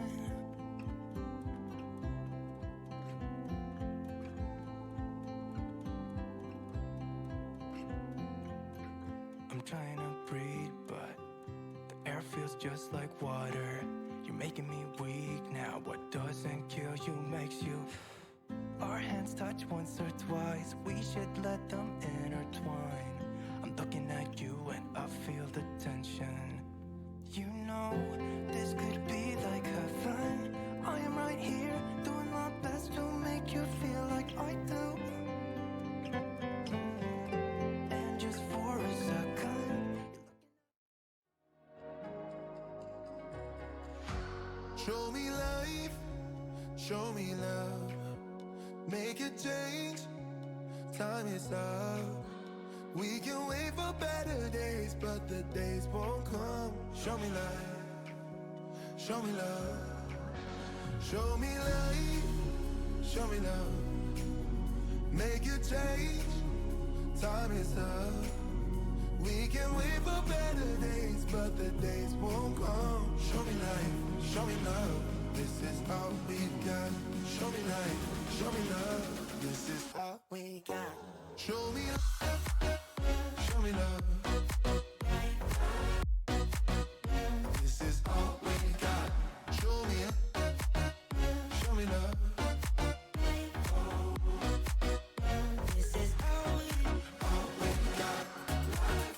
Show me love. This is all we got. Show me love. Show me light. Show me love. This is all we got. Sometimes life will push you down. Make you fall on. 80-foot tall wolf sitting right in front of us. You had just had a wolf inside you, like literally inside you, but not like in a fun way, but like in a not fun way. And What you is know, the fun way? No. ask it is Henry. so You're not That's a different thing. Yeah. This is not that kind of campaign. No. You're not playing Monster That's for Heart. monsters. Oh, and they're just like, no, it's bags. I'm just like, And you have to say it like that too. Bags. That's a very Wisconsin dialect Yep. thing. Bags. It's just cornhole. Bags. Well, no, That's- it's like ladder golf is not ladder golf here. It's testy toss. It's different. 'Cause it's from Wisconsin, and we're all drunk. Pause. We're all drunk while we do it. Like, oh no, my phone. Well, looks like I only have you to talk to, Salvatore. Is that a threat? That's a promise. Is it? perfect? And that is the garbage plate, which I had to look this up because I forgot everything that goes in one. I've never eaten one. The fact that I know their existence is a curse. Yes. A traditional plate is your choice of cheeseburger, hamburger, Italian sausages, steak, chicken, red hots, served on top of any combination of home fries, french fries, baked beans, and/or macaroni salad, and then topped with hot sauce, sometimes also topped with optional mustard and onions. It's usually served with a slice of buttered bread. What? Ladies and gentlemen, the garbage plate. That's It's gonna a be our very new apt ladies and name. gentlemen, the weekend. Ladies and gentlemen, the garbage. Sylvie were told by Natalie yet, but I think I'm changing the code name.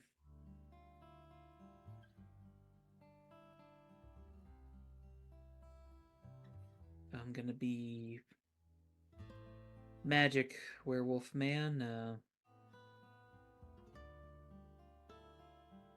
Figured I'd go with Coyote. Yep. You just hop a couple times. Mm. Ha. Ha. Nope. Doesn't Maybe look it's like the it. pose. Try a couple more. Yes. Ha. Yes. Ha. Is Elena just watching this? I love it. don't think it's Show me life, show me love. Make a change, time is up. We can wait for better days, but the days won't come. Show me life, show me love. Show me life, show me love. Make a change, time is up. We can wait for better days, but the days won't come. Show me life, show me love. This is all we got. Show me life, show me love. This is all we got. Show me love, show me love. This is all we got. Show me love. This is all we got. Show me love. This is all we got. Show me love. Show me life.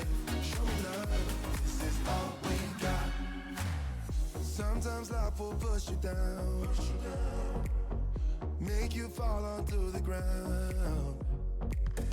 But I know you will turn it around. Oh, this is all we got. And I know you'll make mistakes.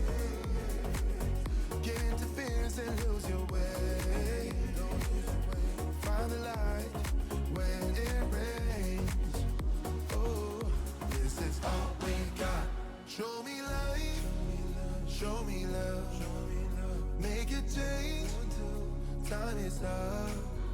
We can wait for better days, but the days won't come. Show me life, show me love, show me life, show me love, make a change. Time is up. We can wait for better days, but the days won't come. Show me life, show me love. This is all we got. Show me life, show me love. This is all we got. Show me love. This is all we got. Show me love. This is all we got. Show me love. This is all we got. Show me love. Show me life. Show me love. This is all we got.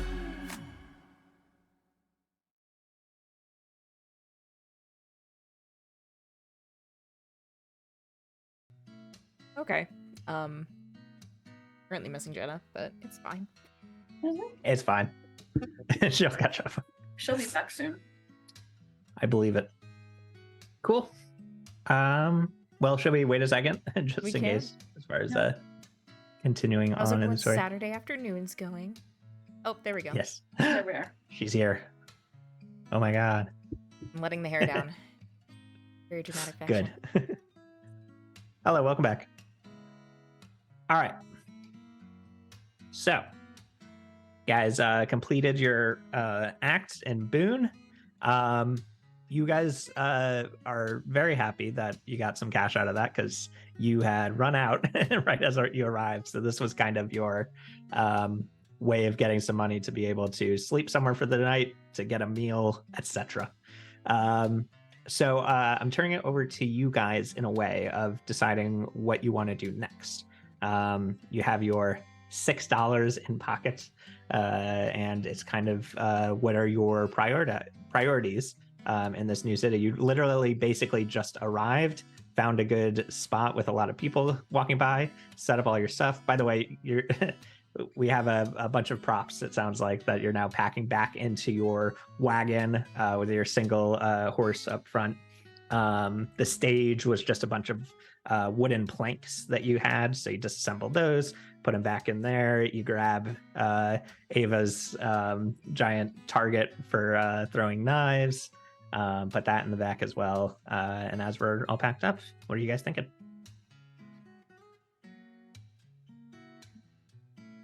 Do you want to find a inn or something? Really need to waste money on that? And got the carriage and camping. That's Bath would be nice. yeah, I guess. I really like that Garon is like, I'll just sleep on the floor, it's fine. And everyone's like, I'd kind of like a bed. Yeah, the girls are just No. like, mattress would be lovely right No. now, actually. Ruby is fully just, I want a bath with hot water. Yeah. Ground's like, oh yeah. I guess that's better than just bathing in a river. Yeah, Garon's got like sticks Oh. in his hair. And it's like, let's He's just do got another that night. in the earthy woods. scent. And we're like, Earthy scent. My natural musk.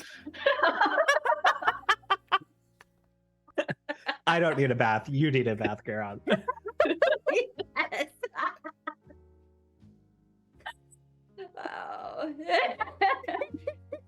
Well, you guys can start asking around if you'd like, kind of figure out the lay of the land from people, or you can just wander around the town for a bit. you can stay together, you can split up, you can. How would you guys kind of like to do some exploration and find out? And where do your priorities lie as well? Sounds like hotel is like the main one. I think Bath. Yeah. Giron would That- at least want to stick together to figure out where we're going to set up home base. Mhm. And then he would want to look around, see if he can find any either healers or other magical practitioners. I think Ruby will, like, first and foremost is establishing the home base, but then also putting out feelers to potential other jobs that we can pick up and investigate for people. With Yeah. our unique skill sets. Mhm. It was just looking capable behind Ruby. Just like standing behind Ruby, looking capable. That's Ava Which is Ruby's scary dog privilege.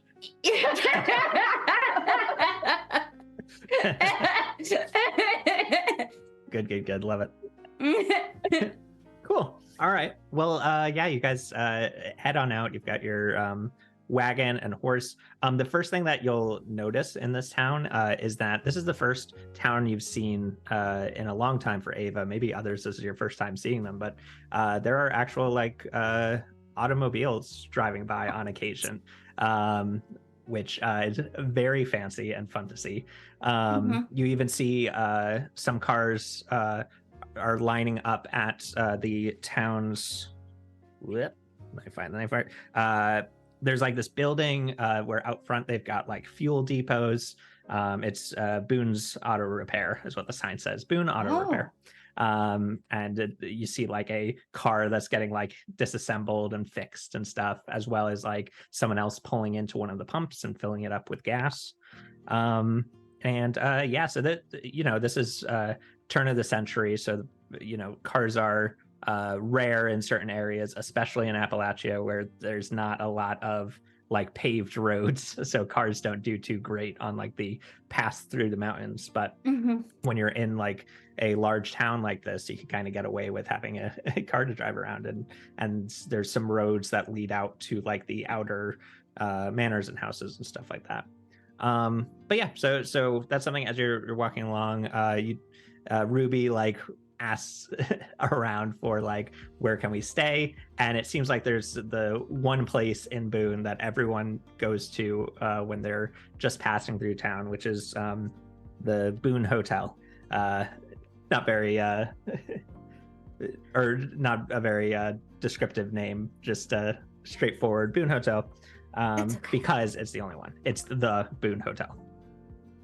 The hotel. Exactly. Like, there's only one. The sign just says hotel, but everyone's like, it's the Boone Hotel because it's in Boone. Yes. Exactly. Yeah. Yeah, you just head to the hotel. It's over there. It's like, which hotel? The hotel. The hotel. You'll know when you see it. Yeah. Exactly. You can't miss it. It's the only one. Ava seems a little distracted by like the cars and stuff, and is just kind of looking at them like a little nostalgia, you know? Yeah. It's just Roxy 2.0. Yes. A little bit. Roxy in the 20s. Roxy's precursor. Roxy with lots more trauma. Yeah.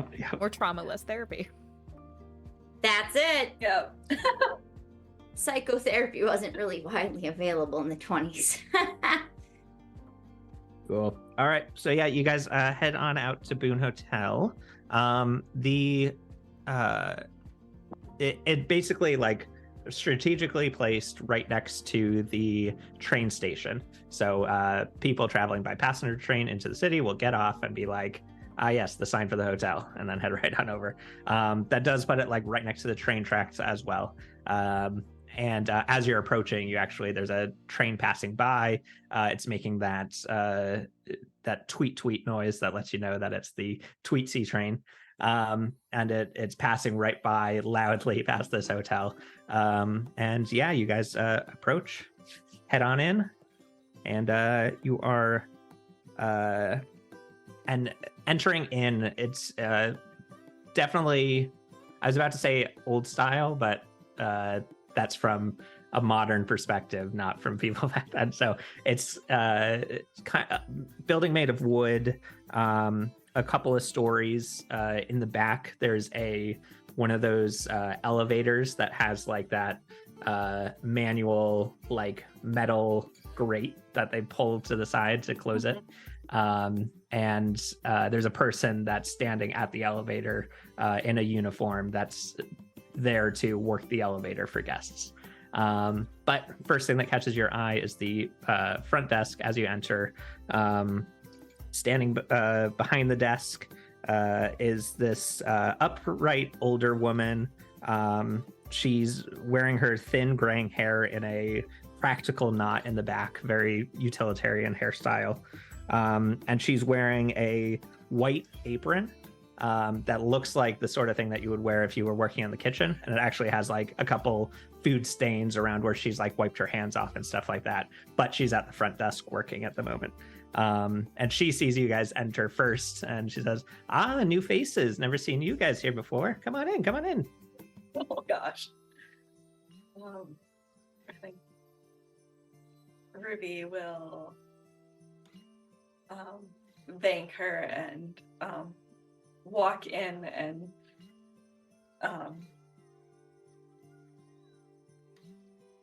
at least inquire as to the price of meals, lodging, and if she's heard any interesting tidbits in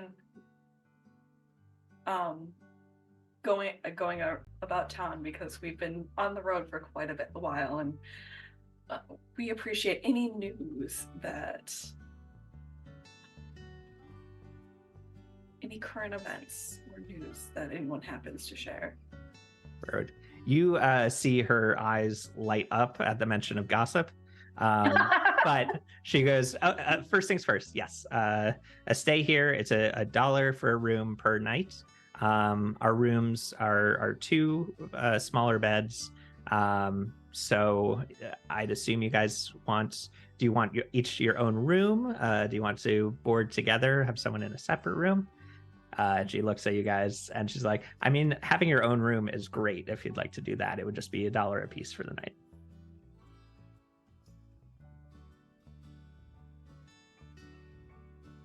Ava just like feels the social cutest smile and then looks to Ruby. Like, I don't care. Is food included with board? Yeah, we the meals are 50 cents a piece. That is not included with board, I'm afraid. But we have breakfast, lunch, and dinner here. Nice basic meals. Euron would lean over to the other two and be like, we don't need to pay for meal. I think we'll at least 2 rooms one night, just to get at least a bath and a bed for everyone for one night. Well, yeah, of course. Yeah. We can have the bath drawn up for you guys now if you'd like. And she like looks towards where like the kitchen would be, and she yells out, "John, get the bath ready!" And then turns back to you guys. Put the kettle on. And you just hear like a gruff voice from the back go, "Arr, arr." And then she continues talking to you guys.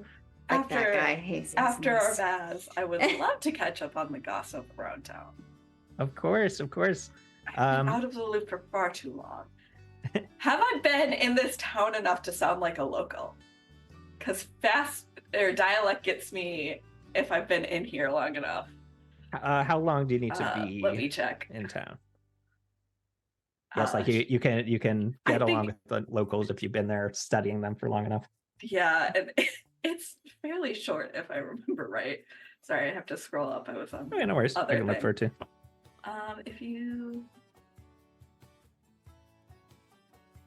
Well, dialect is native language, so maybe Oh, not. yeah. Yeah, never mind. Yeah, that's more like if they're speaking a different language than you. Yeah.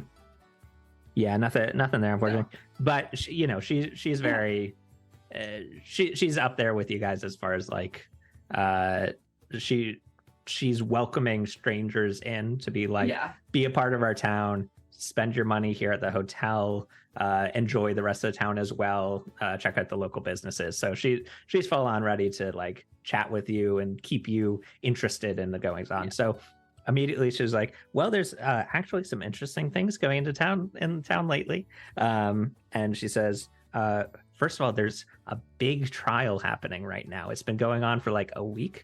It's for a man named Denny Snow, who, get this, he murdered his entire family in the dead of night. It was crazy. And she's like, yeah, he lives like way out in the woods in this little country house. He's not a Boone native, because of course none of us would ever do something like that. Oh, of course. Of course. Where's he from? I feel like everyone's reaction to someone got murdered is probably less than she was expecting, but Yeah, no, it was just kind of nodding, like thinking to herself, that place definitely got ghosts. Yeah. So yeah, Garon, you say, where's he from? And she's like, they had their own plot of land a few hours outside of town. But does that constitute not being a local? I mean, if you're not part of the city proper, are you really like, it's like, totally that's get that. country folk and then we're town folk. So, Oh yeah, no, totally. That's like being from New York City and like being from New York. Sure. I'll take your word for it. Yeah. Garon's anyway. just like, this logic makes no sense. It was nodding like she knows. Yeah, I mean, Garon, you're from like a big, wide, spread out county known as Avery County, which doesn't have like a big city center like Boone. So everyone's just kind of in their own settlements. There's small gatherings of houses where people consider themselves neighbors, but really all of Avery County is kind of one communal, like large area. So for her to be like, he's like 3 hours out, that's a lifetime away. You're like, oh, I've had to travel like 2 days to get to my neighbor ones. Yeah, he'd probably just whatever she's going on to say, probably steamroll the conversation to pull out a notebook and be like, can you tell me what road do I need to follow to get to this house? She immediately is like, oh, of course, you just travel east out of town, gives you some basic directions and tells you how to get there. It's the area that she's talking about is like, it's like deep in the woods. It's essentially like they traveled out specifically to find like an area that they could call their own, that's not near the rest of civilization, where they can plot their own land, set up their own get their own food source going, would only have to travel into town every once in a while to pick up some basic supplies. But yeah, she mentions the child Denny Snow. Denny Snow killed his entire family, mom, dad, wife, child as well. So that's a big deal. And yeah, she's like, yeah, I think there's the next day of the trials is happening tomorrow. It's exciting stuff. So I check out the Boone Courthouse if you want some cool drama. And then she also tells you now, and don't tell anyone I told you this one, but over the just between you and me and you and me and you and me. And you three. There's for the past year, every roughly a month, someone would just like turn up dead with their heart missing, like it was fully turned out. The last one happened a few days ago. Everyone assumed that it was Denny Snow, but Denny Snow was in jail at the time of the most recent one. So now people are considering not. Some people are saying that it's Denny Snow is this whole supernatural being. So maybe he's like able to kill people that aren't, even if he's locked in a jail cell. Maybe he's even getting out at night. Who knows? I mean, the possibilities are endless, and that's what makes it so exciting. So yeah, so she tells you about this murder spree once a month for like the past year. People have been getting killed and getting their hearts ripped out. Their heart is just completely missing. Has there been any pattern to the people who have been turning up dead? Other than their heart turned out, pulled out, nothing that I've heard of personally. Also, the reason that we have to keep this on the hush hush is that the sheriff doesn't really like people knowing about this one since it's local. Yeah. Denny Snow, all fine, because Denny Snow is not part of Boone, so it's fine. But you know, if it's a local, we want to make sure that we keep it a little hush hush. We don't want to turn away the tourists. Yes, I'll be if we look into it, we'll be discreet. I appreciate that. Hear it from you. Yep, mum's the word. Very discreet. So she tells you about those. She also mentions, and of course, you know, over at the bank, that thing's haunted. There's ghosts all over the bank. I could see that. Yeah. Ghosts Bank owner exist denies everywhere. it, but everyone else knows. What's that, Karen? Ghosts are everywhere. Why? What makes the bank special? Oh, there's a lot of them. Well, there probably was a lot of deaths in the bank because of the robberies. Oh, the robberies. Yes. I'd assume so. Yeah. That thing gets robbed once a week. But not by any locals. No, it's always tourists. No, they blame Denny Snow again. It was Denny Snow every It time. was Denny's fault. So how old is Denny? As old as time itself. You see? He's a ghost too. He's in his late 20s. Okay. So did he have like a younger sibling or actually have a kid? He had a kid. Yeah. Okay. Him, his wife, and his parents all lived in that house together, and then one night he just went crazy, killed everyone. I mean, obviously he's pleaded not guilty, but you know, That's by a ghost. By a there's- bank ghost. yeah, maybe it's some ghost shenanigans. Although you know, everything people on will ghosts. people will say that it was a ghost, but that's just to cover up them killing people. That's fair. It'll never stand up in court, though. Cool. Great. I think that's all the details. Hang on, my cat's trying to escape, so I gotta open the door. She's Be so free, cute. cat. I just want to smush, just squeeze her a little, you know? Yeah. So cute. So yeah, and she's like, anyway, any other questions? Anywhere I can point you to? If you want a good meal, I'd head over to Red Hen Bakery.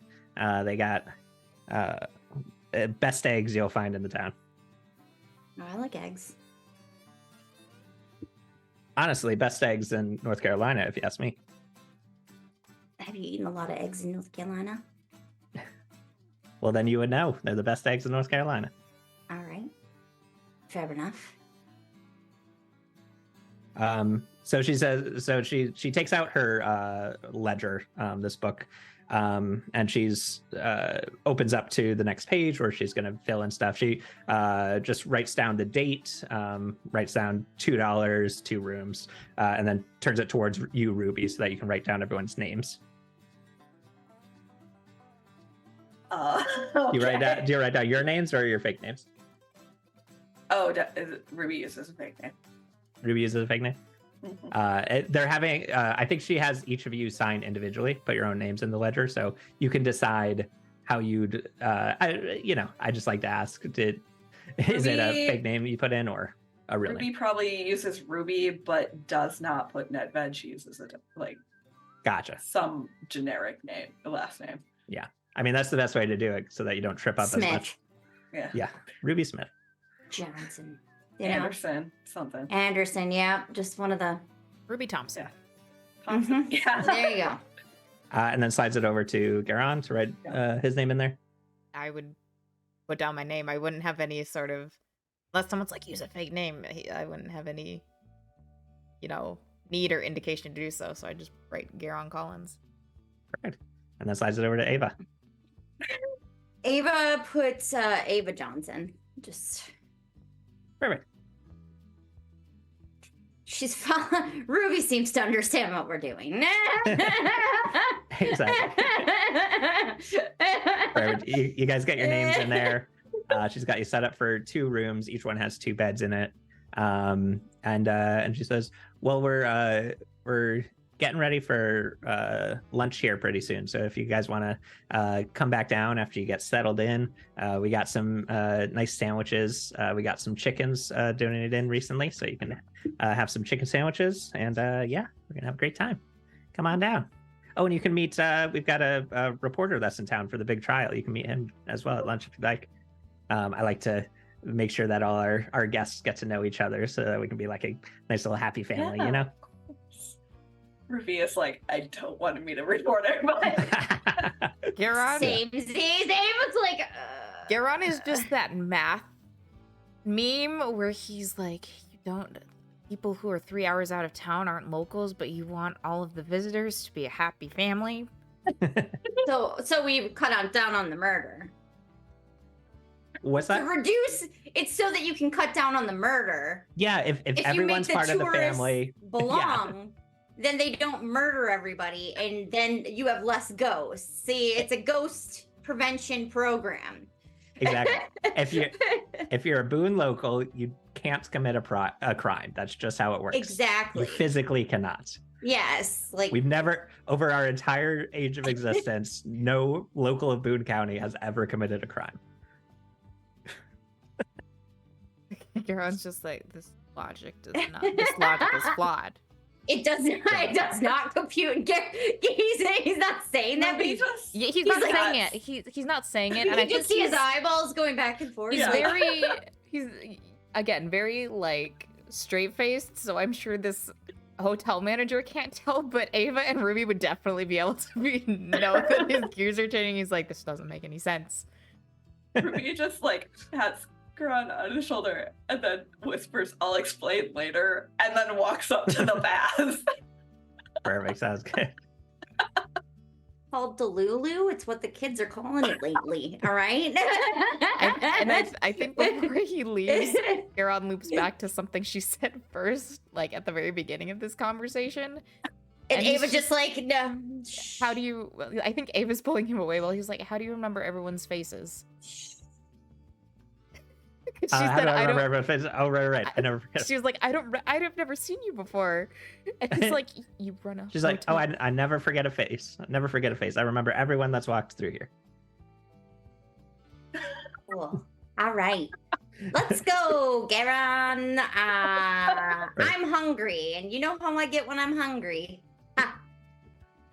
Perfect. So she sends you guys in. Oh, she also says that with the stay, if you have, she just lets you keep your horse and your cart in the stables that are right next door, which is part of the building. She's like, it's just part of the pay. You can keep all your stuff over in the stables there. And she even like brings John comes out from the back, and she's like, "John," and you see like this big burly man, like the kind of like lumberjack that you'd expect, that's just like massive and built in a flannel. And he comes in from the back and he's like, "Arr." And she's like, go get their pony, bring it over to the stables.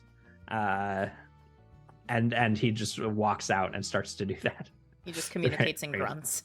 Yeah, it's like, "Arr," and then he heads on over.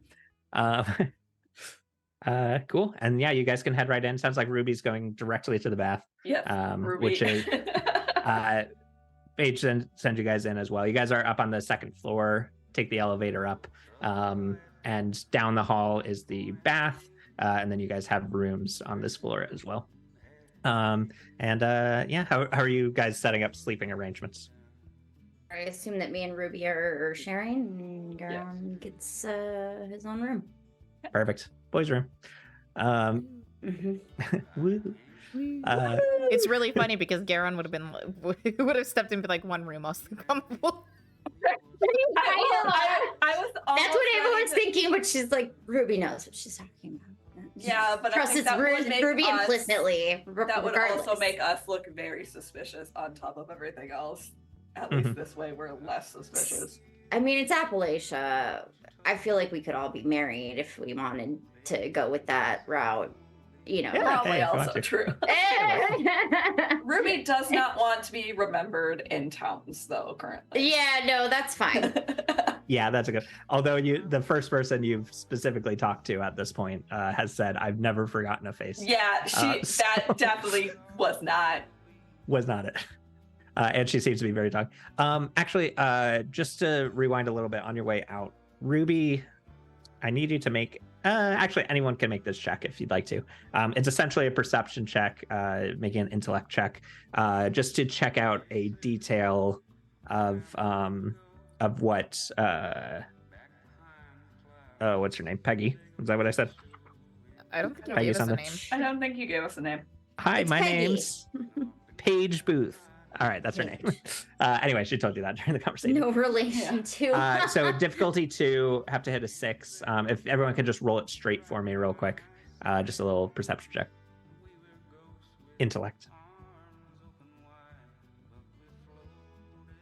I got a 16. I got a Ooh, He 13. was watching. I got a 13. Oh, fantastic. Ooh. Cool. So you all pick up this little detail and you can kind of make your own inferences on your own or ask me follow-up questions if you'd like. But when she was talking to you guys about the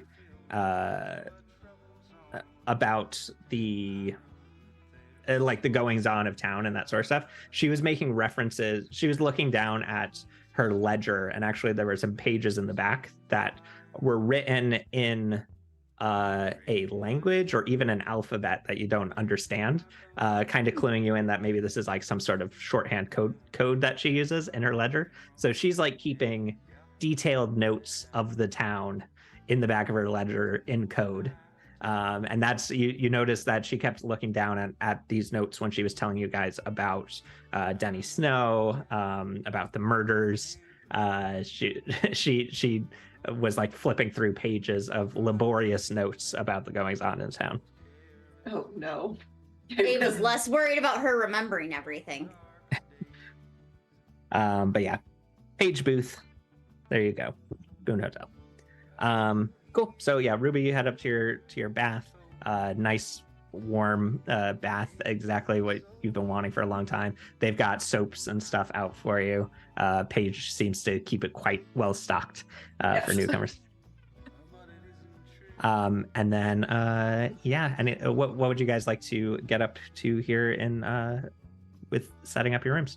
And then with lunch is about to come up as well, if you want to join them for a public lunch, or you guys can head out. Is it just like one common bathroom with a single tub that people take turns with, or is it like a couple of tubs in a room? It's like it's one room with one tub. Okay. And it's basically like we just one person at a time, we can swap out the water and stuff like that for each person. So that this would be like over the course of the day, you can each take a bath at some point. Okay. And Ruby definitely claimed it first, it seems. Sorry, I did that. No, that's fine. I was just imagining a really funny scenario where Ruby's just hanging out, chilling in the bath, and Garon's just thinking through his notes and everything they learned, and it has his notebook, and just like walks into the bathroom to like talk to you and be like, okay, this is what we should do, and it's just like, and then Ava's just like, get out. Like comes, sees him like barge in and like, bro, I don't think Ruby would like react though if either of them walked into her completely. Any passersby would be like, what the fuck is wrong with these people? We're just like casually having a conversation. Oh, Ava's the only one of you with any manner, like any like actual like social consciousness. She has to dig deep for it and in order to pass, but she's got it. So she like sees him like barge, she's like, bro, not appropriate in this setting. Yeah. Like, I mean, you guys, you guys have been traveling for about a year at this point, from Oh, yeah. village to village and stuff. You've been out like camping in the middle of the woods and all this sort of stuff. So you've gotten pretty comfortable with being together a lot of the time.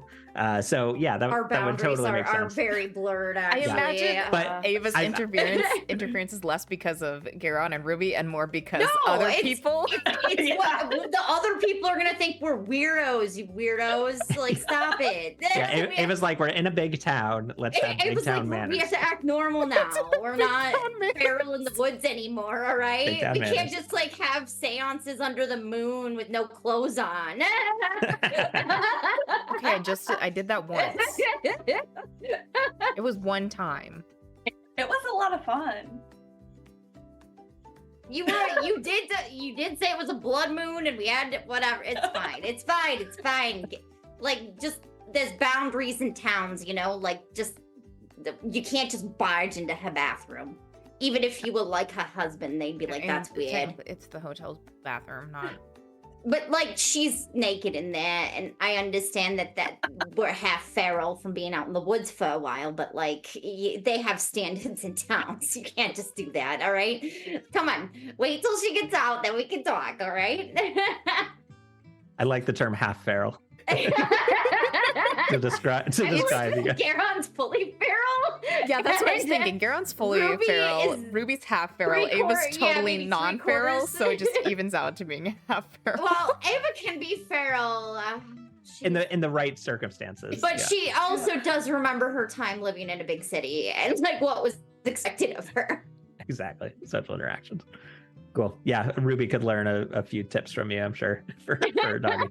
She's Ruby going to grew up teach in the her. cold. Yeah, Yeah. Ruby is at least 3/4 feral.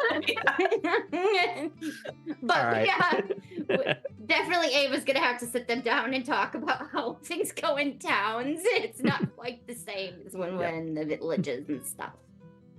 Awesome. Love it. Cool. So so Ruby, you finish up your bath as they're swapping out the water for a new person. If someone else wants to go, you guys kind of have a moment together. Maybe Garon goes over to Ruby and Ava's room and you guys have a moment to kind of discuss what you'd like to do with the rest of your day. Is there anything that's Peggy told you about that you want to follow up on, or what are you thinking?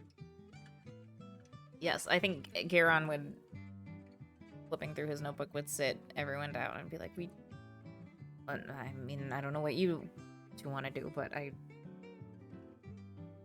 would like to talk to this Denny Snow person. Sure. Seems to be at the root of a lot of things, and he might be connected to the heart thing too. So who knows? I kind of want to. Should we talk to the who's in charge around here? The mayor. That's what they're called. Yeah. Sorry, it took me a minute to remember. Almost said warden. All right. Anyways, the the mayor, or like the sheriff or something. The sheriff doesn't like talking about the heart problem, though. But like, we should probably try to get paid if we're gonna do stuff. Yeah, we should not forgo payment. this So time we should out. talk to somebody who has money that could pay us to do stuff. You know. Cool. Just a thought. Yeah.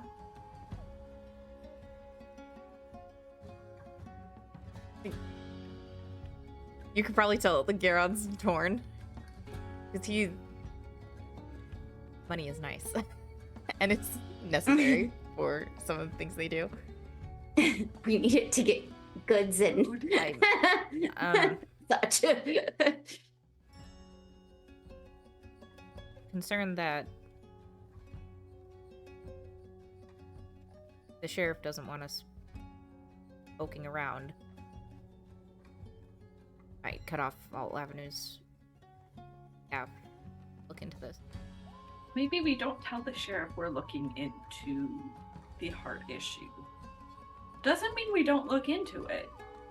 We just don't necessarily tell him we're looking into it. I know you don't like lying. You don't have to lie. I will do all the lying.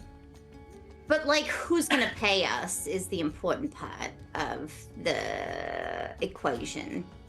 Unless you just want, I mean, I would say that I could just go around and pickpocket people, but like,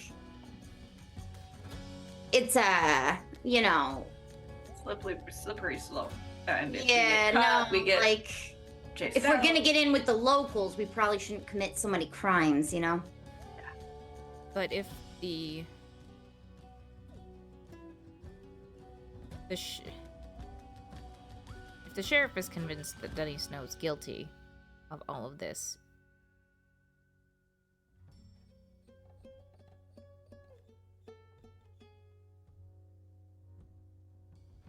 he might not appreciate us.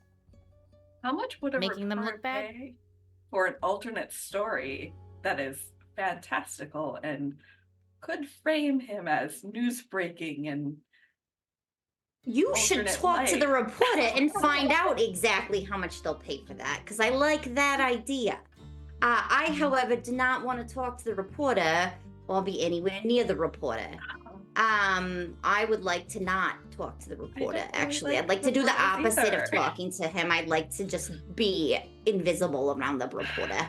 I'll make sure we're not named in any way, shape, or form Perfect. by the Also, no reporter. photos. It's pretty important. Be pretty bad if this. If the sheriff's.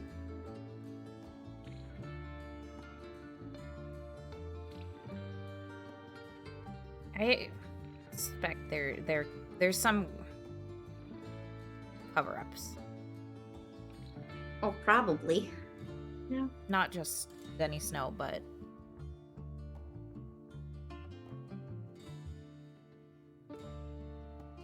if they're so certain that no locals are ever commit crimes, then You know, they just say that because they want to keep the town looking good well, yes, for the tourists. but that also means that anyone that is a local who commits a crime, they disavow. Basically, yes. It's an us versus them mentality. It's not uncommon. It really is not that uncommon.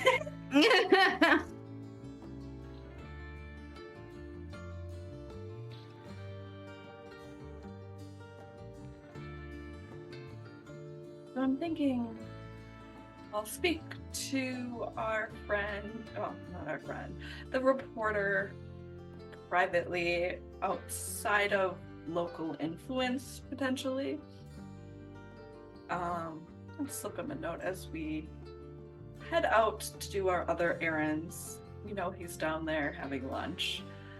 And we'll see if he rises to the bait on a conspiracy and cover-up story.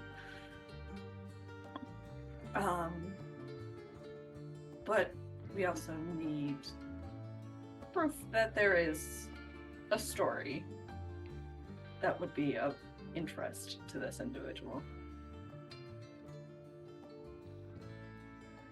And a way to pursue our information gathering. Well, we could go check him out at lunch and you could talk to him. Oh, yeah. I could go talk to Denny first and Why don't we could try Denny first and then let's get some Corner. initial information. corner We the should reporter probably get for lunch later. first because it's lunchtime. Go look at the house. We want to pay for lunch though. Right.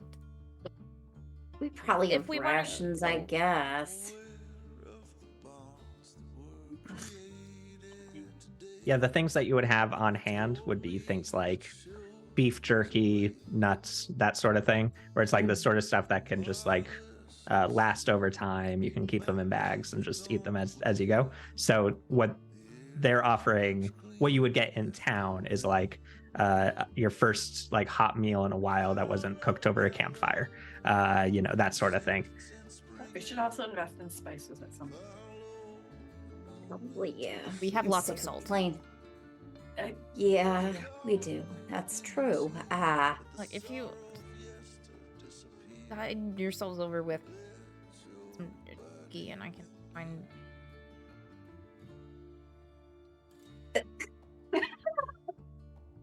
Ava's just like, oh god. All right. Can we please it's just? not that bad. But there's a bakery. It's been so long since I had bread. Come on. Ooh. You can get your bread. I'll go. I just need some cobs. Go talk to Denny. You don't have to go by yourself to talk to Denny. We could go get bread and then we could go get... They might have stew, a soup or something. We could have a delicious soup. Aaron, it's been forever since we had soup. I feel like I'm okay, sick of your now- rabbit stews.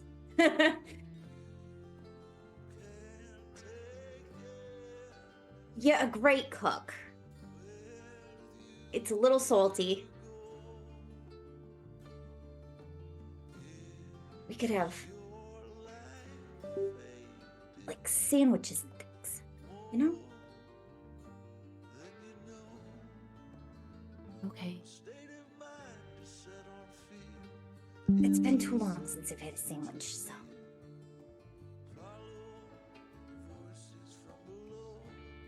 I'm sorry. Maybe we can have stew for dinner or something. Ava does not plan on having stew for dinner. She's just say that to be nice. Garon's just thinking about how they made $6 today and it's going away so fast. Yeah, no. I know.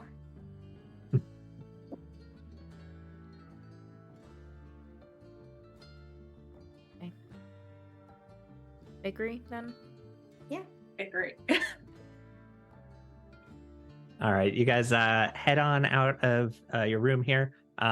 On your way, you go back to the elevator. The elevator staff is there, nods his head and takes you guys down to the lobby. In the lobby, there's like an offshoot off to the side where the dining room is, and you see the man. Hang on. Let me look at my notes and not just make shit up. No, please just make shit up. That's fine. Sometimes I do. Yeah, you see a fairly well-dressed man over there with glasses is writing in a journal and eating a chicken sandwich because they start getting lunch out. You see him and a few other people that don't stick out to you. Peggy is serving the sandwiches. Sorry, Paige. Her name's Peggy now. Peggy Booth. Okay. It's too late. It's Peggy. too late. It's Peggy now. I My said it brain once, I'm said gonna it's say it Peggy. again, we're just gonna change it.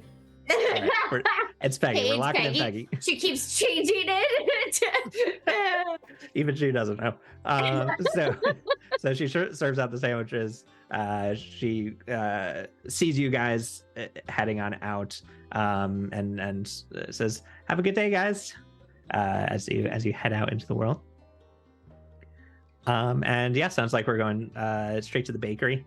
Mm-hmm. You would have seen the sign coming in. It's they tend to get crowds in the morning. So, and now that it's lunchtime, a few people swinging in, but it's this little Red Hen Bakery. It's this little bakery and coffee shop. And you guys head on in.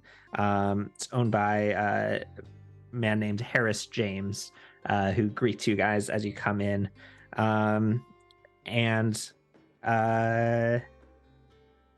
Yeah, and he's at the front desk. He's like, "Hey, come on in. We just got some fresh croissants out. That's all the way from France, isn't that right?" And he turns over. His wife is like making croissants and stuff, and she's like, "Oh yeah, I just heard about this recipe. It's great."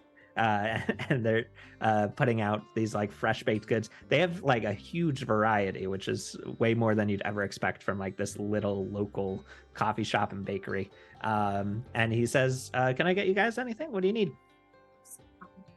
Ava's just like mouth is watering. She's like, "I would like a croissant. What kind of croissants do you have?" Right now, just the one croissant, the one type of croissant.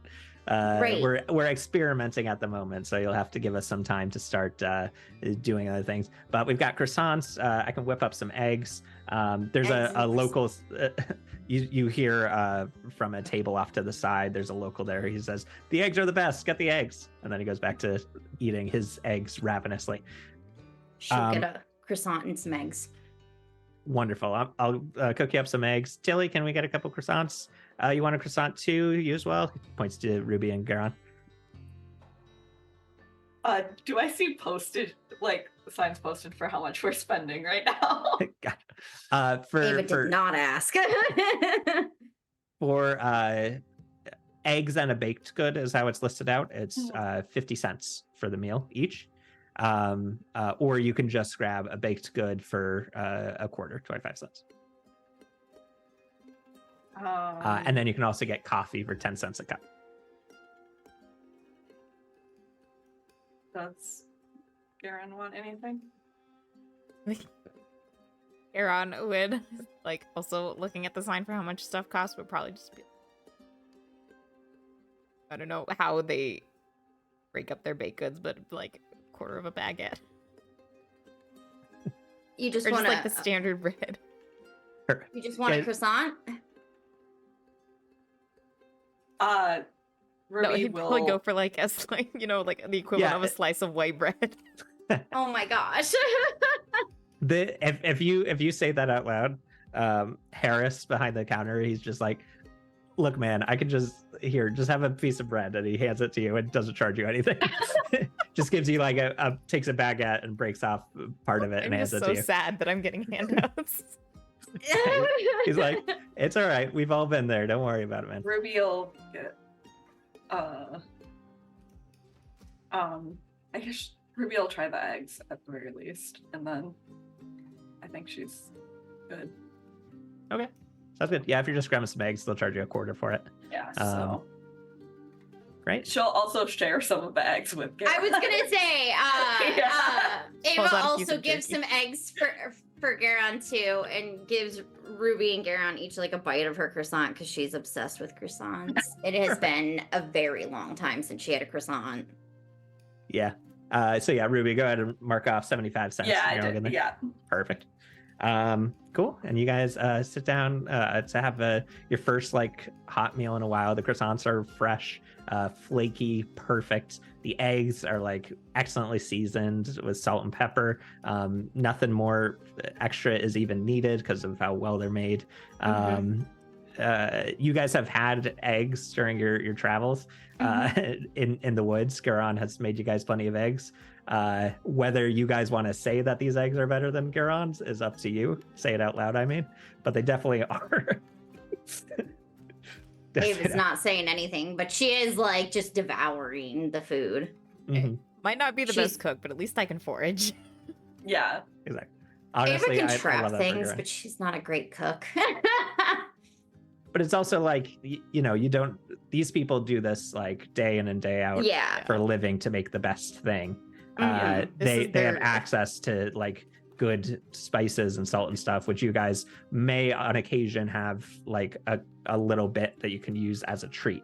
But these guys are putting it on every meal, so it's expected that theirs would be better than what you can make out in the wild. We're paying 75 cents for this. Yes, exactly. So it's gonna be good. It's gonna be good. 75 cents of your $6 that you own to your name.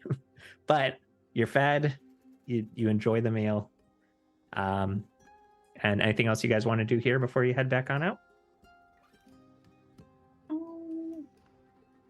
I'll pose the same questions to the bakery owner, Harris, if he's heard any interesting rumors or news. We've all been traveling for quite some time and been out of the loop.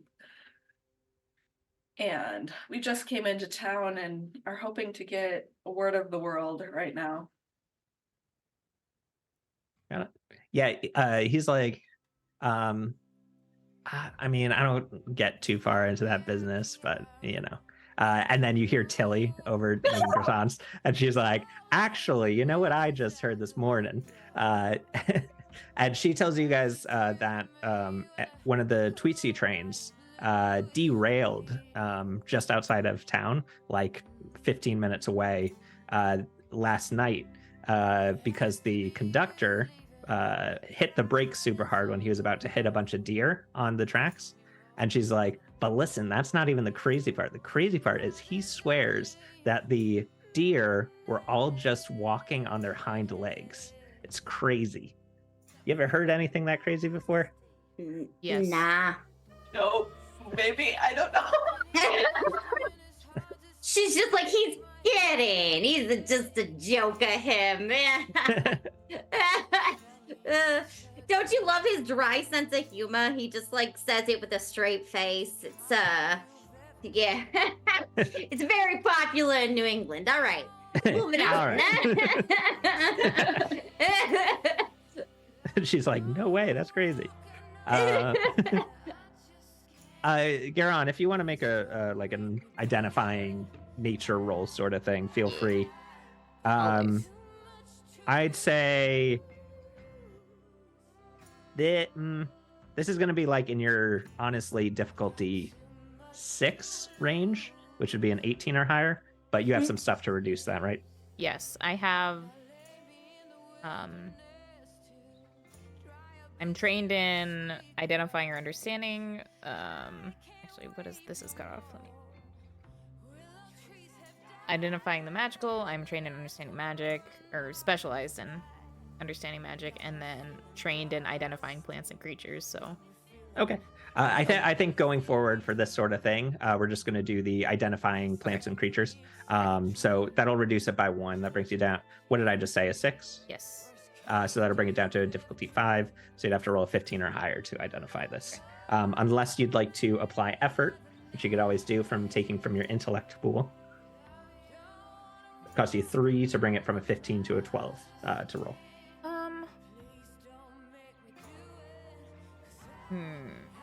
Remind me, I know we talked about this in our early sessions. Remind me how our pools refresh.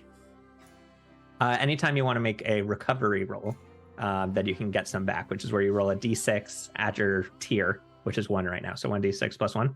Your first recovery roll, it just takes an action to do. Second recovery roll is 10 minutes. Third recovery roll is an hour. And then fourth recovery roll is 10 hours. So that would basically be when you sleep for the night. So if you need that in the future, you can always boost it back up with a d6 plus 1.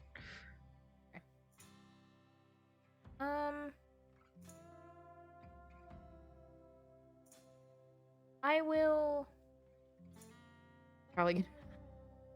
I'll be a little cautious in the beginning and not spend my full willy-nilly. So we'll just, since this isn't something we're interacting with directly yet, I'll go ahead and just take the difficulty 5. All right, sounds good. So go ahead and get me a 15 or higher on your die. That's a 10. That's a 10. All right, no worries. So you don't know what these are specifically, but from the description of it, it seems like some corrupted deer of some kind. But you don't know if that's like something natural, something dark and sinister. You don't really know the specifics of it, unfortunately. Just some crazy deer walking on their hind legs. But you know enough to be like, that's not a natural thing. That's something that has caused them to be like that. Okay. Cool. So yeah, that's some extra tidbits that you get from these guys. And what's the plan? What are we thinking? Euron's still pretty adamant that he wants to go talk to Denny. Yeah. We also might want to investigate that wreck at some point. Ava is fine with going along with whatever they want to do. You guys could also split up if you want to take the town on your own thing, or if we don't like splitting the party. No, that just sounds have like to make a a choice bad then. idea right now. So what would you like to do first then in this case? Ava likes her heart where it is. Thanks. Yeah. Yep. I'm gonna say Denny might be our best bet right now, just to get a more non-biased interpretation of what's going on right now. Okay, from the horse's mouth. That's a saying, right? Cool. Great. So You would guess that he would be held in like some sort of jail or something, since he's in town for this trial because he murdered a lot of people. So dangerous criminal equals jail treatment. And Ruby, asking around real quick, you can a lot of people like this trial is the talk of the town, so they're like, oh yeah, he's held at this specific jail. You head over a few blocks south and you'll get there. And I need to. I will fast talk into convincing the people in the jail to let us talk to this guy. Perfect. Let's get to that as you guys approach. So yeah, you get to the jail. As you approach, you also see that it's right next door to the courthouse, which at the moment there's nothing going on. You heard that the next day of the trial is going to be tomorrow, so right now that scene is pretty empty. But the jail itself, as you start approaching, you do see that there's like a small crowd of people outside, all like rowdy. You can tell that they might be a little drunk. Men are outside, all like yelling at the jail, like, let Denny out so I can kill him myself and stuff like that. They're like trying to take their anger out on Denny, this guy that killed his entire family, and they're like, that's evil in there, I'm gonna kill it. So at the front doors of the jail are two guards that are basically standing there just to be like keeping people from going into the jail, and I've just been listening to this crowd of people yelling. Also, just to point out real quick, just for 1920s stuff, we're currently in Prohibition era, so people being drunk is like a thing that you pick up on, where it's like, oh, there must be booze in town, maybe a speakeasy, something like that. That's like, you wouldn't be able to find normally, you'd have to seek out. But you useful. See, yeah. So you see these this like drunken, angry crowd of just like a bunch of guys throwing rocks at the side of the building and stuff. What would you like to do? How would you like to approach this?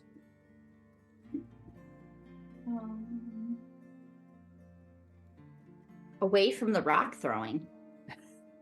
Fair enough. It seems like the one entrance is this front door. A jail like this, which is pretty small, it doesn't seem like it holds a ton of people. They would keep just the one entrance, because if they have extra entrances, that means they have to constantly keep guard at these other ones. So it's really just the front door. You got two guards standing up there. They each have a pistol on their side, and also like a one of those like police batons that's literally just like a tiny baseball bat that they've got on their side as well. I guess Ruby is gonna try and when Ruby walks up to these guards, because she's probably just gonna straight up walk up to them, are they hostile to her? One of them like kind of puts his hand out and is like, all right, no need to get closer, ma'am. They don't seem hostile, but they are Then definitely like, don't try anything. Then I can try and talk to them though. Yeah. With the fast talk. Ruby is going to ask if it's possible. She's curious as to what motives. What's his name? Denny Snow. Denny had behind this event, and she's wondering if she could potentially talk to him and try and get more information in regards to what all happened, and Ava and Karan are her bodyguards behind her. So she'll be safe. Ava Perfect. takes her whip out and just starts whipping the rocks out of the air. Like the rocks that they're throwing, she's just like deflecting them from the officers. I love that idea. Yeah. Look, Okay. I'm helping. Hey, that works for me. I'll throw in an asset for the role. So Ruby, your fast talk ability that normally just allows you to automatically get someone to basically do a basic task that you're asking them to do. Yeah, so take a reasonable action. Perfect. So it can't be anything that would put them or their allies in danger or harm them, but yeah. So in this case, because they've specifically been told not to let anyone in, the fast talk, you'd have to actually like, you wouldn't be able to automatically get them to do this thing. So that just means we're going to roll for it, essentially. Okay. Ava's giving you the help action, which counts as an asset, which means that we're going to ease the difficulty by 1. I'm just looking up. Okay, they're level 3, so it'll be a task difficulty of 3. We're lowering that down to 2 with Ava's help. Anything else you got? And I have Here's the Voices, which boosts my persuasion to being trained. Got it. Cool. Yeah, let's do. So then we'll boost that down as well to a 1. So honestly, all you got to roll is a 3 or higher, and you're good to go. Just don't roll a 1 or a 2. That was a 9. Yay! All right, sounds good. The guard is just like, of course, right this way, ma'am, and he opens up the door. I will say, just because I did use Here's the Whispers. Yeah, tell me about that again. Because that's the voices in my mind are kind of telling me stuff that would persuade individuals to be more open to me and what I'm saying. Essentially, that's part of my speaks in tongues. Yeah. So I don't think necessarily I'm aware of it, but there's probably a little bit of a supernatural presence as I'm speaking. Yeah, definitely.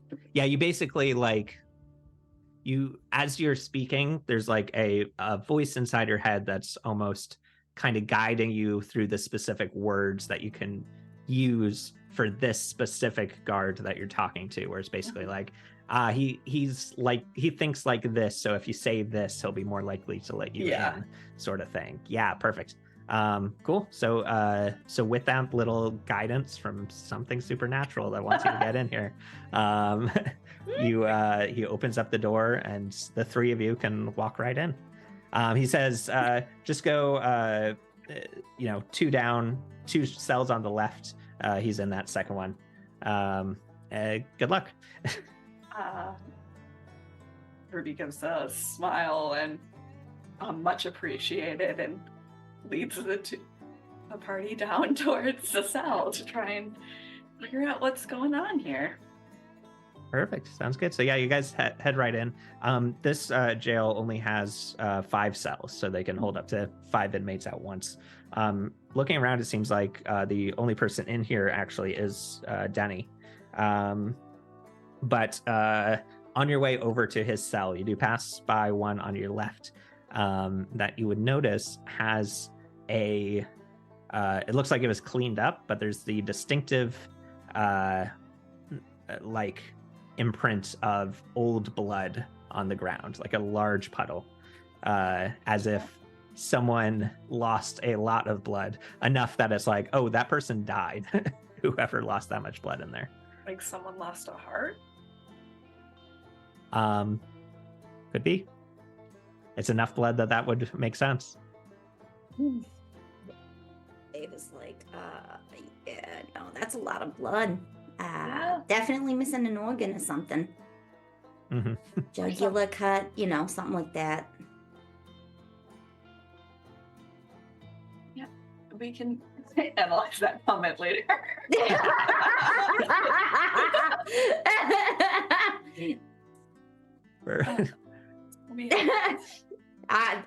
There's no way I could possibly know what that would look like, but I just assume it would look like that,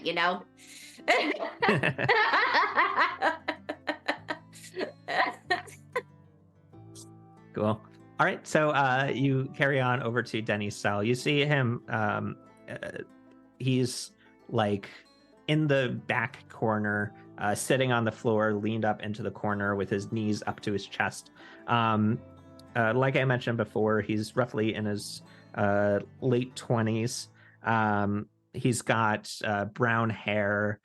He's got a light beard that looks pretty unkempt. It looks like the kind of, it's like more just a bit of extra stubble. The kind of thing that is like, oh, he was clean shaven and has been growing this out since he's been in jail. But yeah, he's sitting in the back there. Doesn't even acknowledge you guys approaching the bars. Question. Yes. So I have an ability called Mystic Sense. And it says, like, it specifies an object or location. Would I be able to use this on people?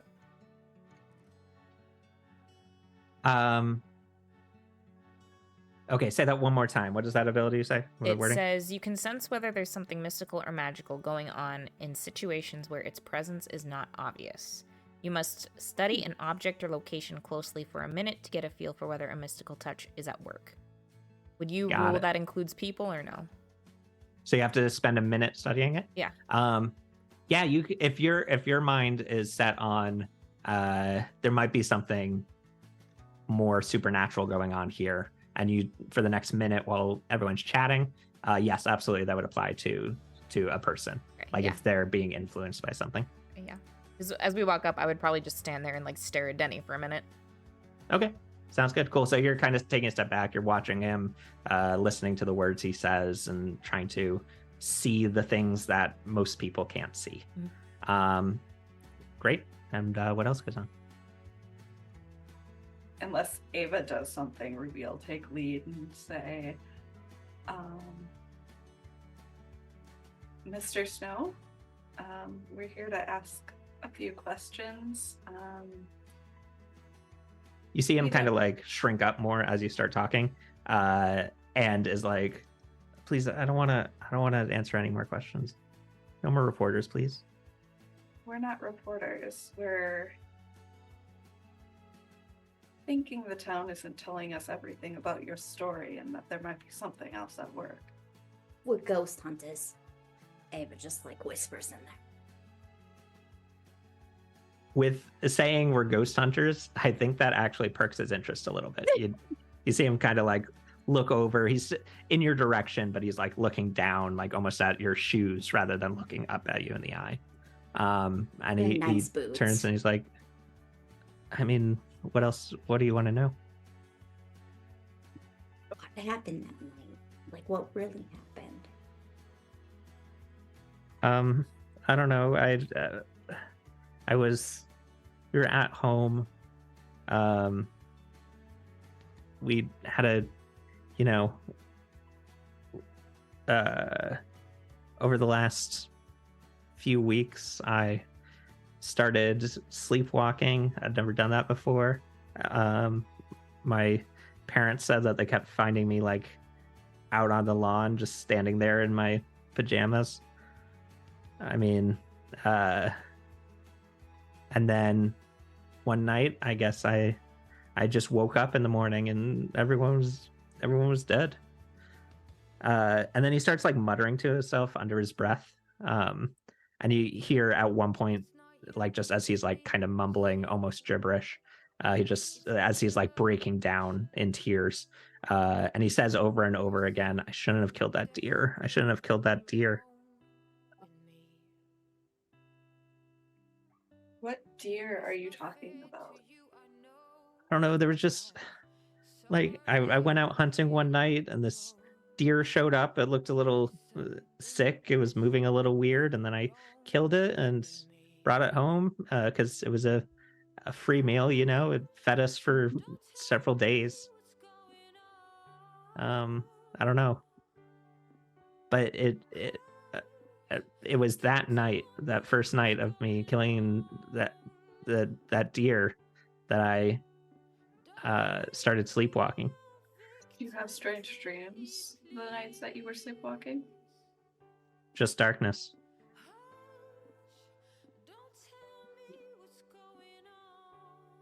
Was it only you who ate the deer, or? Everyone ate the deer, but it seems like I'm the only one who was, I don't know, punished. Except my family, I guess, got punished the most. And then he starts crying again. Well, I don't know about all that. Depends on. Never mind. It's not important. All right. Garon, sounds like a cursey type thing. I don't know. This is your area of expertise. Aaron, about now, you are the words that he's saying, and then almost like a glint in his eye lets you in on the fact that yes, something mystical almost is happening here, and it's whatever it is hasn't left. He's still there's still something working within him.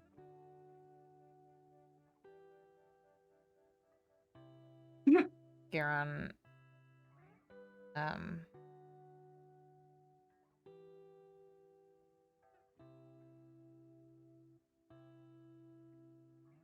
speaks for the first time since this conversation started and says, say,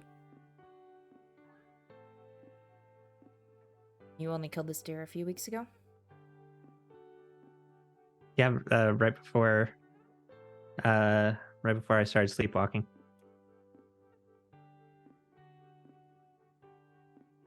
How long have the murders been going on with the heart stuff? That was a year. Okay. You've never seen a deer like this before. Never. I mean, I just figured it was a sick deer. I don't know. He's Can like, you describe this deer in more detail for me? sure, it had legs. Its legs had too many joints.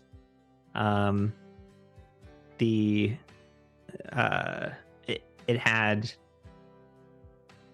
sharp teeth, as if it was like a meat eater, not a herbivore like most deer are. And its antlers were the like most striking red I've ever seen.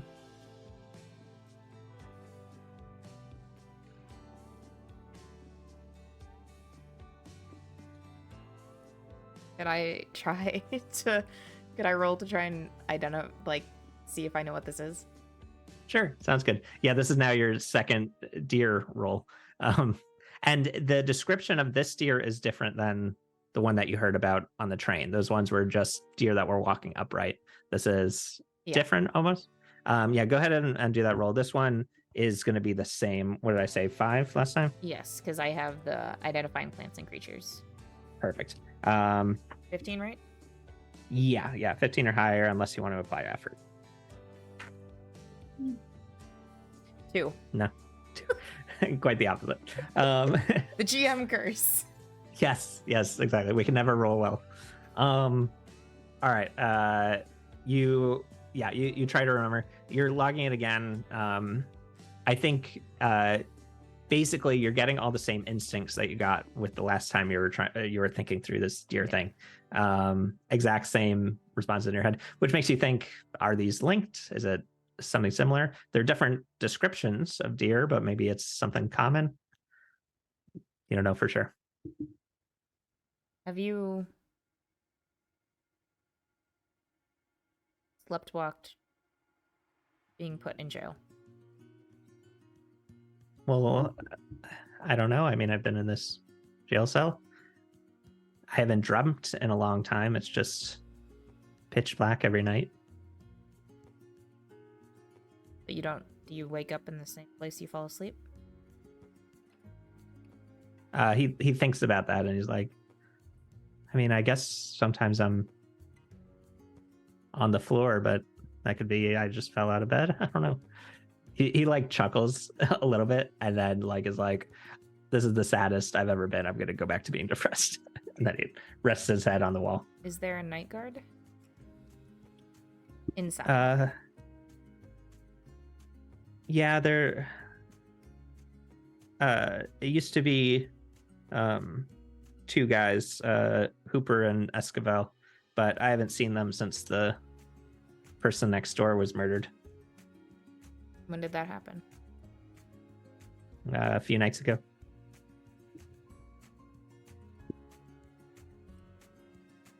How did they die? They didn't tell me. I didn't care to ask. I got a bit more on my mind.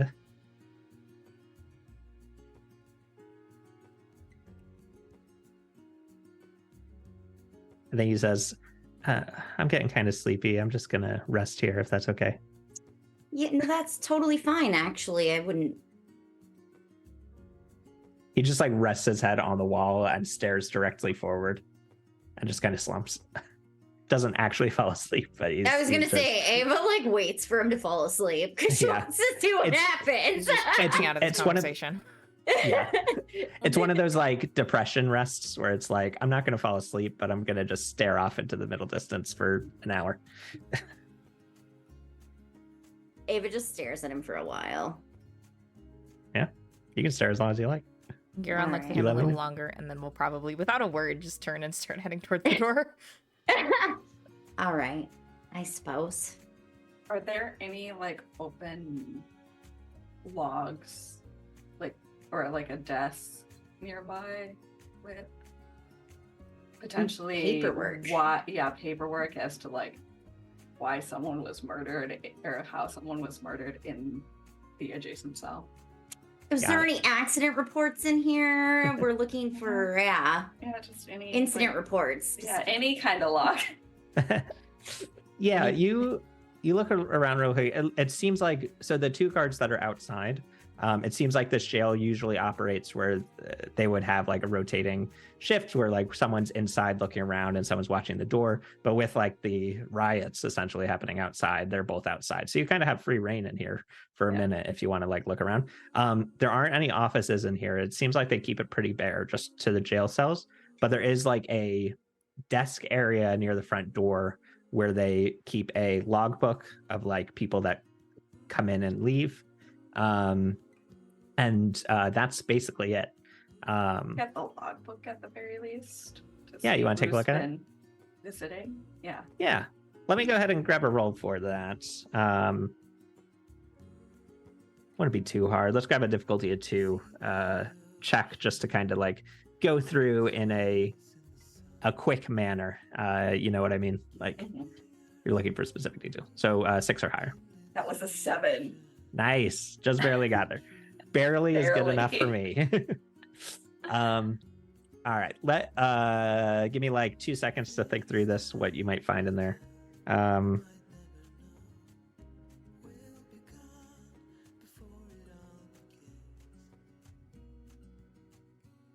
I think you would see that there haven't been any logged visitors since about a week ago, which is when the trial started, which is when Denny would have been put in the jail, which makes you think either they haven't been keeping logs on the people and on anyone that has come in and out, or that they're specifically not letting people come in during this time.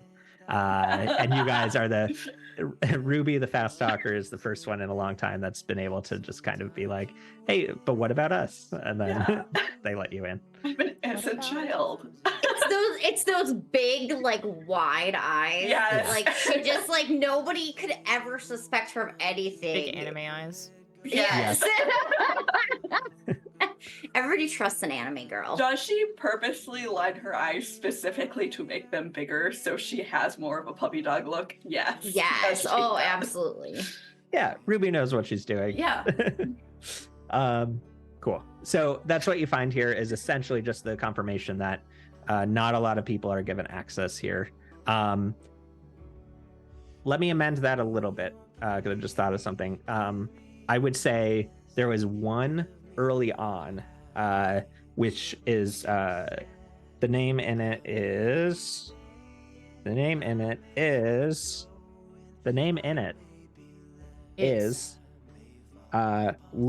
Lum, Enoch, Enoch. And then it just has his name, the time and date, which was so like the day after Denny would have come in here, and then just has the time that he came in and out. Looked like he was in here for about an hour. And that's like the only name after Denny came in that you see in there. Before that, it's plenty of like little names, like visitors to other people in other cells. But yeah, that's what you got. I will say, while all this is happening, Garon went outside to talk to the guards. Okay. Sounds good to me. So yeah, Ruby's looking over that. Ava, what are you doing during all this?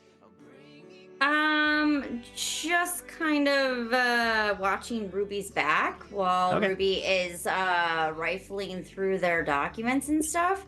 Sounds good. Are you still watching Denny? Yeah. So she's probably got her back to Ruby, like just kind of blocking any like potential sight, like Got that. it. If they look back and see like Ruby like rifling through their shit, they might be a little upset. So she's like blocking that, but also like looking, like staring at Denny. Got it. Cool. So yeah, you're doing that. Garon, you walk on outside just as a bottle smashes on the wall next to you. One of the guards yells out at these people and is just like, hey, watch the face, come on. And then you hear someone in the crowd goes, sorry. And then they continue shouting. It seems like no one's mad at the guards. They're just mad at Denny. So they're not like actively trying to hurt them. But yeah, you walk out, the guards are right there. What should I do? I will just turn to them and say, are either of you, or do either of you know a Cooper or an Escobar? Oh yeah, they're the other guards. We've been having to pick up a lot of their shifts lately. They really dropped the ball recently, but we're not allowed to talk about it, so we'll leave it at that. Oh.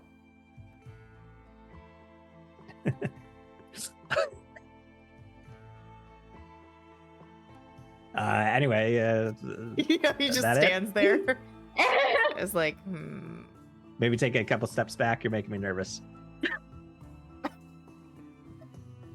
It's just the awkwardness. You're blinking him. I like the idea that Garon is standing a little too close. I'll Boundaries. I'll take a step back. And I'll just not entirely sure how to approach this because he's not a great talker. Mhm. And Ruby's inside doing stuff. Or like, oh, sorry. If you're free tomorrow night, my troupe is having a show. Bertram and Barnaby's, you should come. Sure, man. Yeah, whatever. We'll try to make it.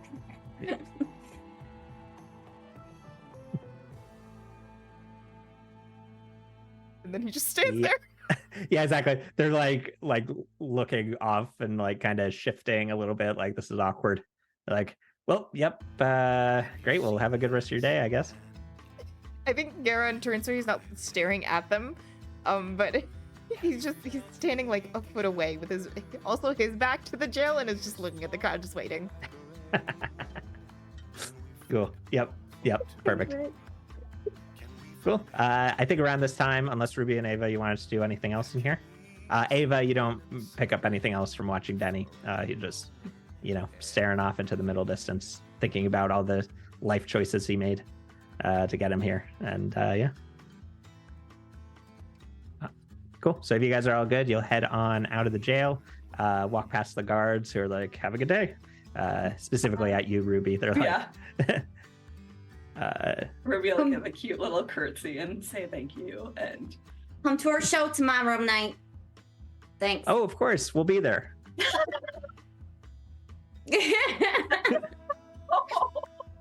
Where's it gonna be at? Where's it gonna be, Ruby? You You like give them the Yeah, Yeah. the Yeah, rough location. the road that you've already picked out. The side Yes. street. Yeah. Cool. Love it. All right. Well, on that, since we're coming up to 5 o'clock, I think as you guys leave, you have this new information. We'll give you guys some time to kind of mull over what you want to do next. There's a lot of threads to follow. But I think session-wise, we're going to wrap up right there. That's awesome. My We got the God. beginnings of a mystery and maybe some other mysteries too. Are they related? Are they not? It's kind of Just a lot of very bad deer. yeah. It's They're cousin mysteries. It's fine. yeah, exactly. It's like yeah, something's going on with There's just this some deer deer situation. sickness that's going around. Yeah, Wasting. exactly. Yeah. Who knows?